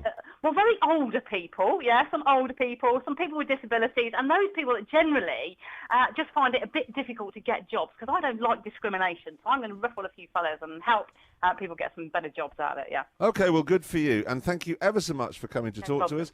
Thank you very much. Best of luck with everything. Yeah, thank you very much. Enjoy the rest of the show. Thank you. Bye. How often do you reckon she really cries? She doesn't cry. She's not a nutter. They needed a nutter. You know what it's like. We do it on Top Gear all the time. You edit things to make them look... So, does that mean, like, when you watch Top Gear, you're not really overbearing? No, and you're 6'3". That's amazing. Yeah. That's telly, isn't it? Hello, Helen. Hello there. You're calling from Fleet, aren't you? I'm afraid I am, yes. What you doing? What you calling about? Well, I just wanted to say how well I thought you Top Gear guys were doing on the we think so too. drive I've got a home. question. Ask away. Thank you very much. The Fleet service is there on the M3. Can you still do the Fleet cheat? No, you can't, sadly. No. Have they really? They've stopped it? Yeah, they've stopped it, yes. You used to be pulled the able to... thing I'm just down. explaining to Richard Hammond, you used to be able to turn off at the services and then get Yeah. into Fleet through a little back way. Yes, you could, yeah. Yeah, and it was called the Fleet cheat without having to go all the way onto the next Yeah, junction, that's all the way right. back again. It was brilliant. And they've stopped... What have they done? Put bollards up? No, they've got a drop down, what do they call them? A drop down Bollards. bollard thing. Right, I'm going to get a Hummer. Yeah, well, gonna that's get the a only way, actually, provided I'm there to see you do it. Why? I've done it again. What's it? Oh, Hammond. I'm sorry. Oh, I say. I'm sorry. Why are you there to see me? Are you a policemanist? Good Lord, no. It would just amuse me Okay. immensely, and I've always wanted one of those things. What, a My Humvee? husband said it, yeah, because he thinks my driving's interesting, you know. No, but don't listen to him. Don't listen to him. Can I just ask one thing? Are you smaller than your husband? Oh, gosh, yes. When you get out, do you put the car seat back for him, or do you leave it where you... Oh, no, I leave it where it is. Yeah, and do you complain to him about the loose seat? I bet you do. Never. It doesn't bother me, that See, sort that's of what thing. I get at. It's just a man thing, see. You can't help it. You can't help being a man. Yeah, I mean, you Doesn't can't help put leaving down. the car seat so far forward. I can't get it. Well, not you, Yes, well, obviously. I don't share a car Charlie with you. thinks that if he carries on like this, he'll probably end up with a hernia. But as I say to him, that's the least of his worries. I said, when he gets in my car, I never complain about having to pull the seat forward. See? No, because you can physically get in and do... What have you just done? Nothing. Helen's still here. Yeah, what I do you... just I'm dipped sorry, her so that she doesn't- he's He's playing, isn't it? You three have never had so much fun in your lives, have you? He just keeps pushing that button. If you're going to give me grief, Thank you very much for calling. I'm Oh, going that's to all kill right. him. Well done. Thank you. Bye-bye. Helen, thank you very much indeed for Put calling in. this on. We've got the headlines coming around at past. We're just minutes away. We've just got time to talk to Peter from Chichester. Hello. Hello there. Hello there. How are you? I'm all right, thank you. I'm really enjoying the show, although I must admit I wouldn't want it every day. No, don't worry. But we won't get it, will we? Yeah, no. No, I promise it's back to normal tomorrow. I do apologise for being so disorganised. I really did think you just came and talked, and then when you ran out of things to say, you put a record on. And I don't remember it being this complicated. There's a lot of buttons. There's 4, and you pushed the wrong one every time. And now I've now got to write the headlines, so chat away. Have you? Yes, I'm writing headlines. Peter, what did you call in for? Did you call in to tell us we're lovely or anything else? Yeah, I enjoy all the programmes you're in. I think you're a brilliant sense of humour, and enjoyed the 5 o'clock show. Oh, I can't Can you mention write that. some of this down for me, maybe, and perhaps post it to an address, and then I can just keep it forever? Yeah, that's it. I was wondering how Mr. Kinnock managed to get caught twice, and Jeremy, with all his fast driving, managed to keep a clean licence. Now, what does that tell you about the way we drive and how responsible we actually are? Well, he's ginger and he's Welsh. And do you know what? I can remember back into a few years now, actually, Neil Kinnock turned a Ford Sierra over on the M4. Do you remember that? I think he was leaving. I don't, but it's quite a feat, I should imagine. No, he did. He turned a Sierra over. So he's plainly either an aggressive yobbo or he's a former leader of the Labour Party. Either way, Peter, thank you very much. We have to move on towards the headlines, but thanks for calling in. We turned a Sierra over on Top Gear. Do you remember? I'm writing the headlines. You haven't got to. I'm writing the because somebody else is going to do it. Honestly. Evening, the Home Secretary Charles Clarke is resisting calls for him to resign over the release of foreign prisoners who should have been assessed for deportation. He says he wanted to put the situation right. The Conservatives and the Liberal Democrats say he should go now. A convicted murderer who raped a 10-year-old boy whilst out on licence has been jailed for life at Leeds Crown Court. Stephen Eyre admitted abducting the boy within a year of his release. The former Labour leader, Lord Kinnock, has been banned from driving for 6 months and fined £800 after admitting 2 charges of speeding. He said the ban was inconvenient but fair. A final decision on Southern Water's application to build wastewater works at Peacehaven has been deferred by East Sussex County Council again. And further negotiations will now take place between the two sides and the company on a number of points, including issues to do with access and noise. There have been more than 1,000 objections to Southern Water's plans. You're up to date with the news on BBC Southern Counties Radio. I'm Pete Wilson. BBC Southern Counties Radio Travel. We're not messing around this time, Alison. You were waiting for us, weren't you? It's actually grown-up real travel. Go! The M25 anti-clockwise. No messing about. Watch Oh, this. shut up. No, watch us be grown up. You won't believe it. Anti-clockwise, 14 to 11. Heathrow down to Chertsey. Speed. Where's Heathrow? Heathrow. Oh, Heathrow. I thought you said Heathrow. No, Heathrow down to Chertsey. No, Heathrow. Do you want my job? No. And I'll have yours. No. Okay. 14 down to 11, Heathrow to Chertsey. Speed's picking up a little bit there. Staying anti-clockwise, those queues 8 to 6 actually have turned a corner, and it's just 8 to 7 now that's looking a little bit heavy and slow, but it's generally getting better. On our local routes in Compton, we've got a broken down car on the A3. That's southbound at Manor Way. It's just before the turn-off for the A31. We've got a serious fire in South Wimbledon. That's closed off the A218 Haydens Road, both ways between Merton High Street and Queens Road. And public transport has a clean bill of health. You can update us 08459 570057. I'm Alison Mead, BBC Southern Counties Radio Travel. Thank you. What? Can I just say, my news headlines were better. Go on. Well, I had Cliff Richard had been taken by bats. Brighton Pier had turned into solid gold. I got loads.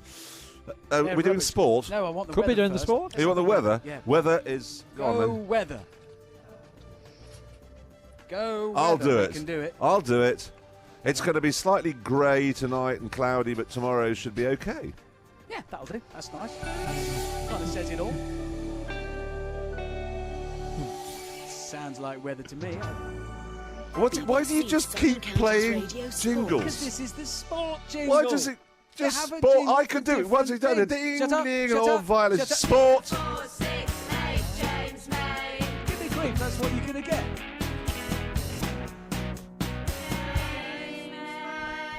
Yeah. Now you'll behave. Let's kick off with the sport. Thank you, guys. Now, bad day by Sussex. They're playing Hampshire at the Rose Bowl. Didn't work out for them very well. They only made 212. Chris Adams, 64. Carl Hopkinson, 45. Rana, 38. 3 wickets apiece for Dominic Thornley and Sean Irvine. Michael Brown was then caught behind by Andrew Hodd off Rana to the very first ball of the innings. The latest Hampshire 29 for 1. Much better day for Surrey against Leicestershire at Grace Road. Surrey 307 for 4. Mark Ramprakash 113. Mark Butcher is 69 not out. Test cricket's highest run scorer, Brian Lara, has taken over from Shivnarine Chanderpaul as the captain of the West Indies. It's the third time that he's taken on that role.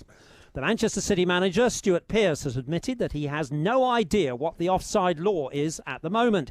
He's called on football's lawmakers to scrap existing regulations about whether players are active or not. Pearce feels that the current law is making the job of the linesman impossible. To be quite honest with you, as soon as they clear it up, the better. If you're offside, you're offside. If you're not offside, you're not offside. Make it nice and clear. I used to defend, and if there's someone between me and the goalkeeper, they're offside. That's the only way to clear it up, because otherwise you're making a law to the game and then putting a grey area in that law, and you're asking people to decipher what is and what isn't. You know, I think they've got an impossible job, the officials. I've no idea what the offside law is at the moment. I'll be the first one to admit that, and I manage one of the teams in the Premiership. Well, a sensible football manager, is that allowed? Tonight, Arsenal will learn whom they'll be playing in the European Cup final. It should be Barcelona. After all, they're at home in the Nou Camp and already lead AC Milan by 1-0.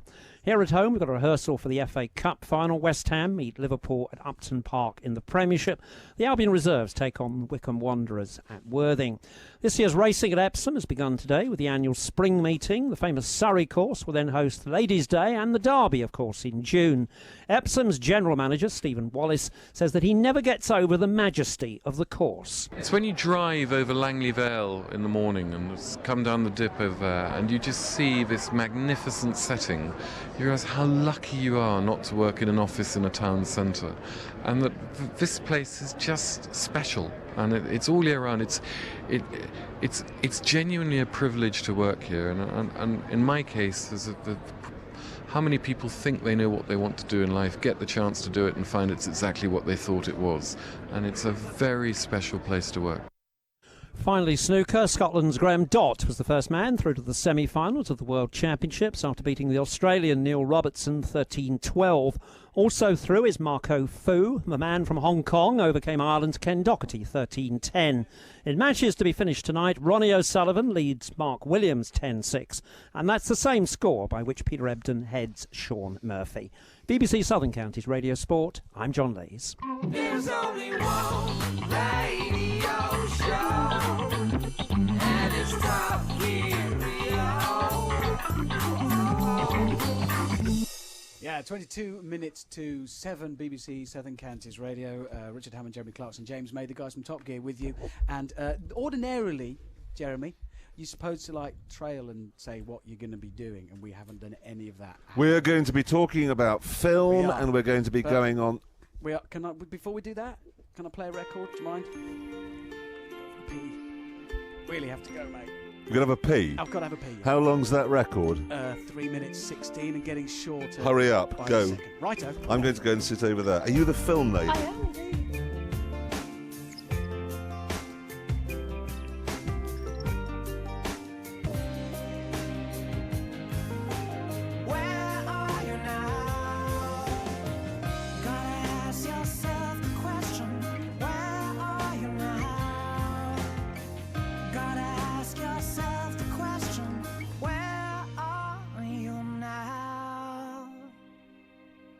Hello?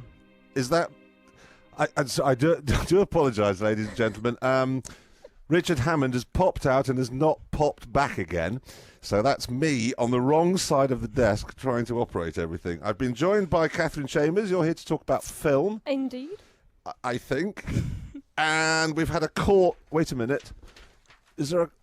What's that? Hello? Is there somebody there? Is anybody there? Hello? What? Oh.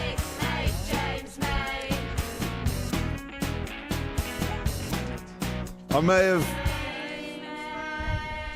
Again.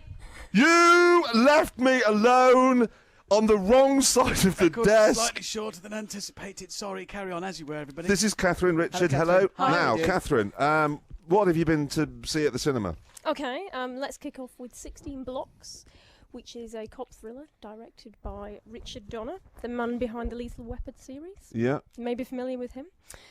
This is basically Bruce Willis doing what Bruce Willis does, which is play a world-weary detective. Here, he's got to escort a criminal 16 blocks to court, but there's an attempt to gun him down, basically, and both of them, him and the criminal played by Mos Def, end up on the run. What was that? I don't know. What's going on? Don't do that. We're in the middle, because I was just saw a thinking of an button. intelligent I haven't question pressed for that Catherine. button, and I wondered what it I had a did. question, because there It seems was to be this here. Shh. So I pressed it. There's a tendency in films these days to shrink them down. You know, Panic Room was filmed in that, and then there was the Colin Farrell in a phone box. There was And now they've done high it- concept movies. They are There what? high concept. What, where they just put it all in a plane or a phone box or something like that, Yeah. and now they've done it in 16 blocks. So is Bruce in a vest? Bruce has actually got a bit of hair in this film. I know, shock. That's probably the most exciting thing in the film. No, actually, aside from Mos Def, who plays the criminal, who is a bit of a motor mouth and drives you insane, it's actually pretty good. It's just Is it? what you'd yeah, you know, it's a kind of fast-paced action movie. It's a solid and dependable film, and I'd like to describe it as it never stalled for a minute. Every time you wake up, there was a lot of noise going on. Yes, yeah, you know, it doesn't stall. You see, I'm trying to get a few, puns in here. So. No, I'm not. The audience, they're rolling around. They really are rolling around. So, what's this on the... I do forgive me, but there seems to be something on the television. Well, now, it's because in a short while we're going to be joining up with the TV. And right now on the TV, they're playing bits of Top Gear and us arriving here today. See, look, we're on the telly right That's now. on the tele... Well, I That's do... all right. No, I'm just intrigued. I'm quite looking forward to seeing 16 blocks, because I do 16 like blocks. Bruce Willis. I'm quite looking forward to I am seeing- looking for... I will be seeing it. I shall be buying it. That's me. Yes, Is that yes, live? Jeremy Clarkson, it says Top Gear presenter. I'd write something else under there. And no, any minute now we're going to be live. It's all right. I've got control. But where's the camera? I don't know where that is. It's not our worry. Where is the camera? Do we have a camera to look? Oh, this one. What? Oh, it's But he's already- our cameraman. But not yet. Yeah, but they've plugged it in. I do apologise, ladies and gentlemen. This has just gone completely mad. This isn't meaning a lot for you at home. If you're listening, we are the Top Gear presenters, and, well, two of them. James has gone. I don't No, know. this is James. Is it? Hi, James. Hi. You're looking Hi. lovely. Yeah, I know. It must be Amazing said. transformation. The hair's better. Thank you. And there's. I look tired, and we're gonna link up very shortly with the. So we'll carry on about films. How will we know when we're linking Because they'll up? tell me in my ear. Okay. James is back. James is back. Sorry, just wait there, James, because we're just in the middle of films. What else have you got apart from 16 blocks? Freedom Land, which... Oh, hang on, Freedom guys. We're going Land, to be Freedom linking up Land. any second now. You better sit down again, James, because we're Television, they're on radio. We're going to break into their show now. Hello, fellas. Where are you? Let's have a look. Hey, hi there. Richard. We are making the most appalling mess of what I think is a very respectable and respected radio station. I think it might have been. What are you doing in Brighton, fellas? Messing stuff up. Well, I mean, the problem is I've never really liked the way that the treble news is done on radio shows. So I thought I can do that better. I've come down here and found I can't. No, it's gone back. Who's dear. this? Hey, look, it looks like Richard's done a bit of radio before. What about the rest of you? Can we not talk about Richard, that? I Slightly should- embarrassing. Oh, don't be embarrassed. No, it didn't go entirely well. I've done a lot of this sort of thing. Yes, Richard did the. No. There's millions of. I've done it. Richard did the lamb adoption reading out list, 25 minutes at a time. Yeah. 25 minutes of reading out lambs' names on Radio 15 Cumbria. years ago. And all the way down here, I know what I'm doing, I know what I'm doing. We have had Thin Lizzy doing The Boys Are Back in Town 64 times this afternoon. I'm sorry, Richard. I wish Nothing I wrong hadn't with asked that. now. We love it. Now, James, we'll have a word with you. That on the chance you might give us a serious answer, what are you doing in Brighton? We're doing the radio show. It really is. I know that, but you could have gone to Wiltshire for that, or Tunbridge Wells. You're doing a Top Gear programme down there. No, James's sense of direction is such that we were going to Wiltshire, but he just drove here. Can I just explain the reason we are genuinely here? Genuinely. Is there one? Nobody else would let us do this. I don't believe that. And after today's performance, is anyone else It's going to true. invite you? Do you know, in all seriousness, we did actually ask Radio 1 if they'd let us do that, and they said, well, It was a short answer, wasn't it? And on that bombshell, we're going to blow you out. Fellas, thank you very much indeed. Great to talk to you. Bye-bye. Thanks very We've got to much. get on with Bye. this now. So now this is confusing. Now we're back with you. Yeah, no, we're back, but you've No, got to go I've because got I'm in the middle of films. I'm sorry about this because I'm talking to Catherine about films. So, James, if you just go on for 2 seconds. Are we on the telly right now or the radio? We're on the radio and the Can I telly, just but say talking... No, we're not on the What? telly. The nice girl who talks about films has made my headphones smell all perfume. Yes, Lovely. good. Look, get out of the seat because, James... It's James, fabulous. James. What? Really? Sussex, the new sound of Sussex. BBC Southern Counties Radio. So, that one that we were on just Where were before we we up went to? on the television Yes. was Freedom Land. Freedom Land, yeah. Never gets out of first gear, this one. Sorry, I'll stop. Nice. No, Got that one. Yeah. This one is Julianne Moore, who plays a... Like her. You're right, he's getting the thumbs up. She's the victim of a carjacking. Samuel Jackson is the detective in charge of finding the missing child. He's even more bald than Bruce Willis in True Life. He's terrible in this. Is he? He's terrible, yeah. No Yeah, such thing as a bad Sam Jackson movie. Oh, God, it is another notch on his slide to mediocrity, I'm afraid. Terrible, terrible. I nearly walked out. In fact, first gear, it doesn't get out of neutral, you know. It's awful. You know, Julianne Moore spends most of the time screaming throughout the whole film. You just want to throttle her. Who directs it? It is directed by A man. a man, yes. A man Joe Roth. or a woman? Joe Roth. Never even heard of him. No. Okay, so that's an for So no, Freedom don't Land. bother with that. Yeah. Then we have Metal, A Headbanger's Journey. Close favourite Music? of mine, this one. Yeah, you know, I grew up on rock music. I'm a bit of a... You should have seen the look album like a bit of collection a I rock brought. chick. Have you So seen which the one? albums I Go brought on. down? Oh, my... Oh, okay, Bush. Peter not quite Gabriel. Metal. Leonard Skinner, yeah. getting nearer. Genesis you won't like. Yeah. Fleetwood I Mac. do like Genesis. Bob actually. Seger and the Silver Bullet Yeah. Band, the earlies. No, you won't know. You don't know Rambling Gambling Man, Heavy Music, Catmandu. Looking Hang on, back, let me that's have a the look at really, really early stuff. Jeremy, we've really got to do their headlines. Okay, go on then. Do a Well, headline. I don't like, you know, it's just stuff that has to... Have you got the headlines? Yeah. Oh, go on then. Yeah. No, you do them. I haven't got any headlines. Have you got any headlines? No. Well, hold on. I have just watched the news. Yeah, okay, go on. Patricia Hodge has been on the news. Yes. But the sound wasn't up, so we have no idea what she was saying. the Doctor Who man Doctor knows. Who Yeah. is on television now. Not Doctor Who, but somebody talking about it, so that's important. Yeah. Cliff Richard is back.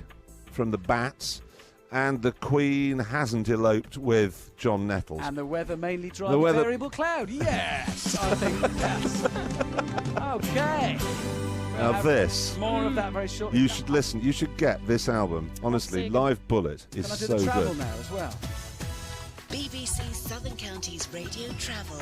Just checking the Highways Agency cameras for you on the M25 anti-clockwise. 14 down to 12, that's Heathrow to the M3. It's still pretty heavy, but generally on the move. Staying anti-clockwise, now there are some patches 9 to 8. Leatherhead to Reigate, where it's really groaning under the strain. Lots of pockets of nose-to-tail traffic there.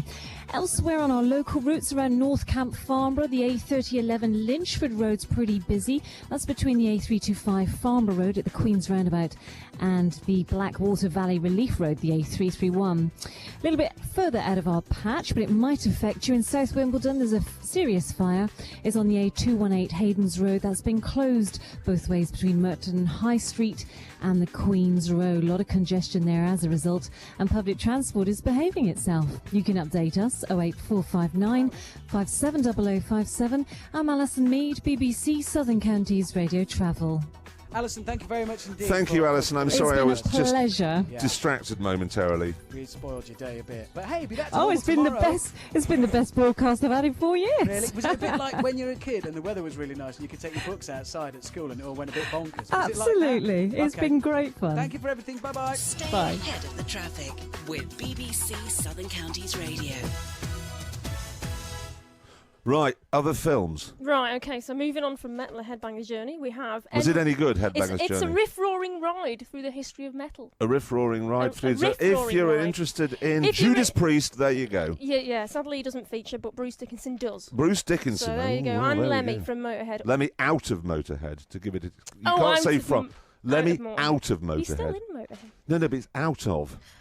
Go on. Moving What's on. your next? Enron, the smartest guy in the room. This is a documentary about called Operation Enron, which of course rocked the world in 2000. Very, very good, very intelligent, It well is good. crafted. Yeah. And It's Michael not Moore done doesn't by... direct No, I was it. going to so say, if Michael Moore did it, I no, won't you don't be need watching. to worry. Yeah. Don't need to worry. And then Don't Come Knocking, which is a bit of an art house movie by Wim Wenders, who directed Paris, Texas. Any nudity in it? No. I won't be watching that. Maybe a little bit, but not. It's a journey of self-discovery, and it coasts along rather than... Don't look at me about films. Jeremy's Zips looking at me by. across the... I am... No, you never if watch it's got films. guns and cars in it, I'll Character-driven watch it. drama, that's all you need I to know like about that one. character-driven drama, okay. Okay, horror movies. Do you like horror movies? I liked The Descent. Very good. This very Yeah. scary. Slither, which is Oh, it was a remake. Slither's a remake. Slither, yeah, it's about it's a zombie movie. It's about little worms that go inside you. I saw that in the original one in 1976, I think.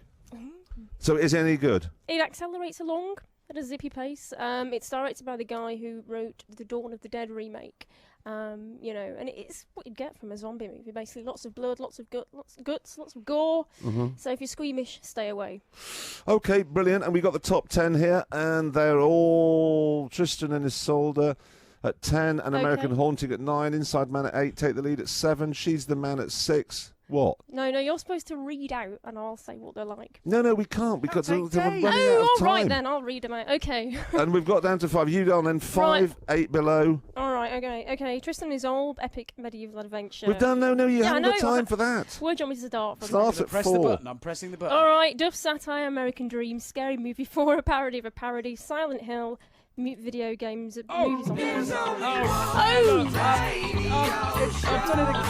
So not... sorry. There's so many. Could you give him his headphones back? Yeah, I'm sorry.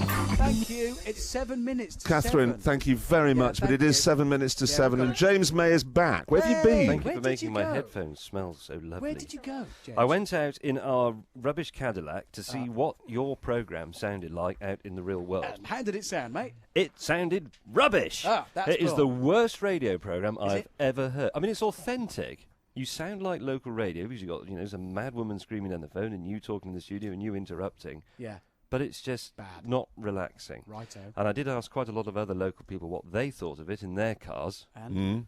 Nobody was listening to it. Right. Well, that's some comfort. Yeah. It's not gone well. Kate, hello. You're calling from Staining. Hello. Hello. Well, nobody's listening to it because we've had such a load of rubbish on the last 3 weeks since it's changed over. Comfortable news for the radio station. No, you see, that's awful because the poor chap's sitting at... No. But I must say, your programme's absolutely brilliant this afternoon.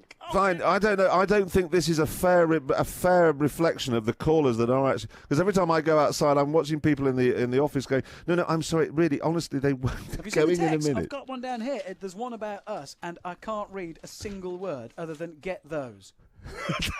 I'm guessing. Yeah, I can't read a single word other than get those. It's quite spectacular. It is. It's so. I think the Well, there's an feedback has been idiot, mixed. Jeremy Clarkson, off the radio. He's a load of... Then she hung up. Can we see if Ken... So I've got one that just says out of Brighton altogether. Okay, that's fair enough. Ken, hello in Littlehampton. How are you? Hello there, nice to talk to you. Nice to speak to people that are famous for a change from southern counties. We think we are. We think you are. I think you are. I think you do very important. When's Top Gear going to return? Soon. No, we're recording it next Wednesday, so it'll be on next Sunday, week on Sunday, I'm guessing. How can I come up and see Top Gear? We're not going to be doing Well, you have to go on www.applausestore.com and then you get your tickets from there. www what, say? Oh, Applause Store. I don't know. It's where you get tickets for BBC shows. Oh, right, okay. But I fear there's a 72-year waiting list now for Top Gear. Well, that's all right. I'll be past it by then. Anyway, thanks for a great programme. A lot better than the normal one. At least you didn't talk about sport for 2 or 3 hours like they normally That's do. because we don't know anything We about sport. actually know nothing about it. We've got more support here from Mrs. Smith. Hello, Mrs. Smith. Hello, Hello. is that Mr. Clarkson No, or whoever's I'm at the other end of this phone? He is. Because the programme that's been on, I came home from work at 5 o'clock, and what a load of rubbish this is, and I Right. think it's absolutely dreadful. Absolutely dreadful that you should have to put such rubbish on the radio. I've been an avid listener to Southern Counties for a number of years. For God's sake, bring back Dominic Busby and all the rest of them. Yeah. It's all a load of rubbish. Thank you and good night. I agree. Thank you, goodbye. Now, Mike her. from Sturt's Taxis in Horsham says A23 southbound, Bolney interchange, traffic is stationary in both directions. That's the kind of thing we want. But we also want to know, Mike, if you're calling, if you're listening still, who's responsible? What's the name of the person? Yeah, we want names. Actually, while I was out, I meant to report back there is a very bad traffic jam around the car park of Brighton Station. You see? That's caused the kind by a of bus local on a yellow information box. you need. Julian from Portslade. Hello, Julian. Hi there. How are you? I'm fine, thanks. Good, good. What are you ringing in for? Well, just ringing in to say I turned on the radio when I came back from work tonight, and I thought, well, this sounds good. Right. Didn't know who you were, but I thought it was really good. Yeah, real breath of fresh air. Yeah, it's this. Yeah, it's the sort of friendly amateurism approach. That's right. Yeah, Julian, thank you very much indeed for calling in. Right, see, just some of the feedback we've received here. So no, look. To be honest, I know that we've made an awful holics of it, but I feel bad because my plans for satellite domination of southeast England they didn't really work as well as I'd hoped they'd work. They didn't really work at all. We can play one last record, but we're going to be able to play a bit. MacArthur Park. Yeah. But I can only play. Okay, I can only play a bit of it. We've got about 3 minutes to the news. Why do you talk over the introduction? Shh. Return to normal after this and the news. That's what will happen. There's a good bit coming up. We've got 9 minutes to get out of the building.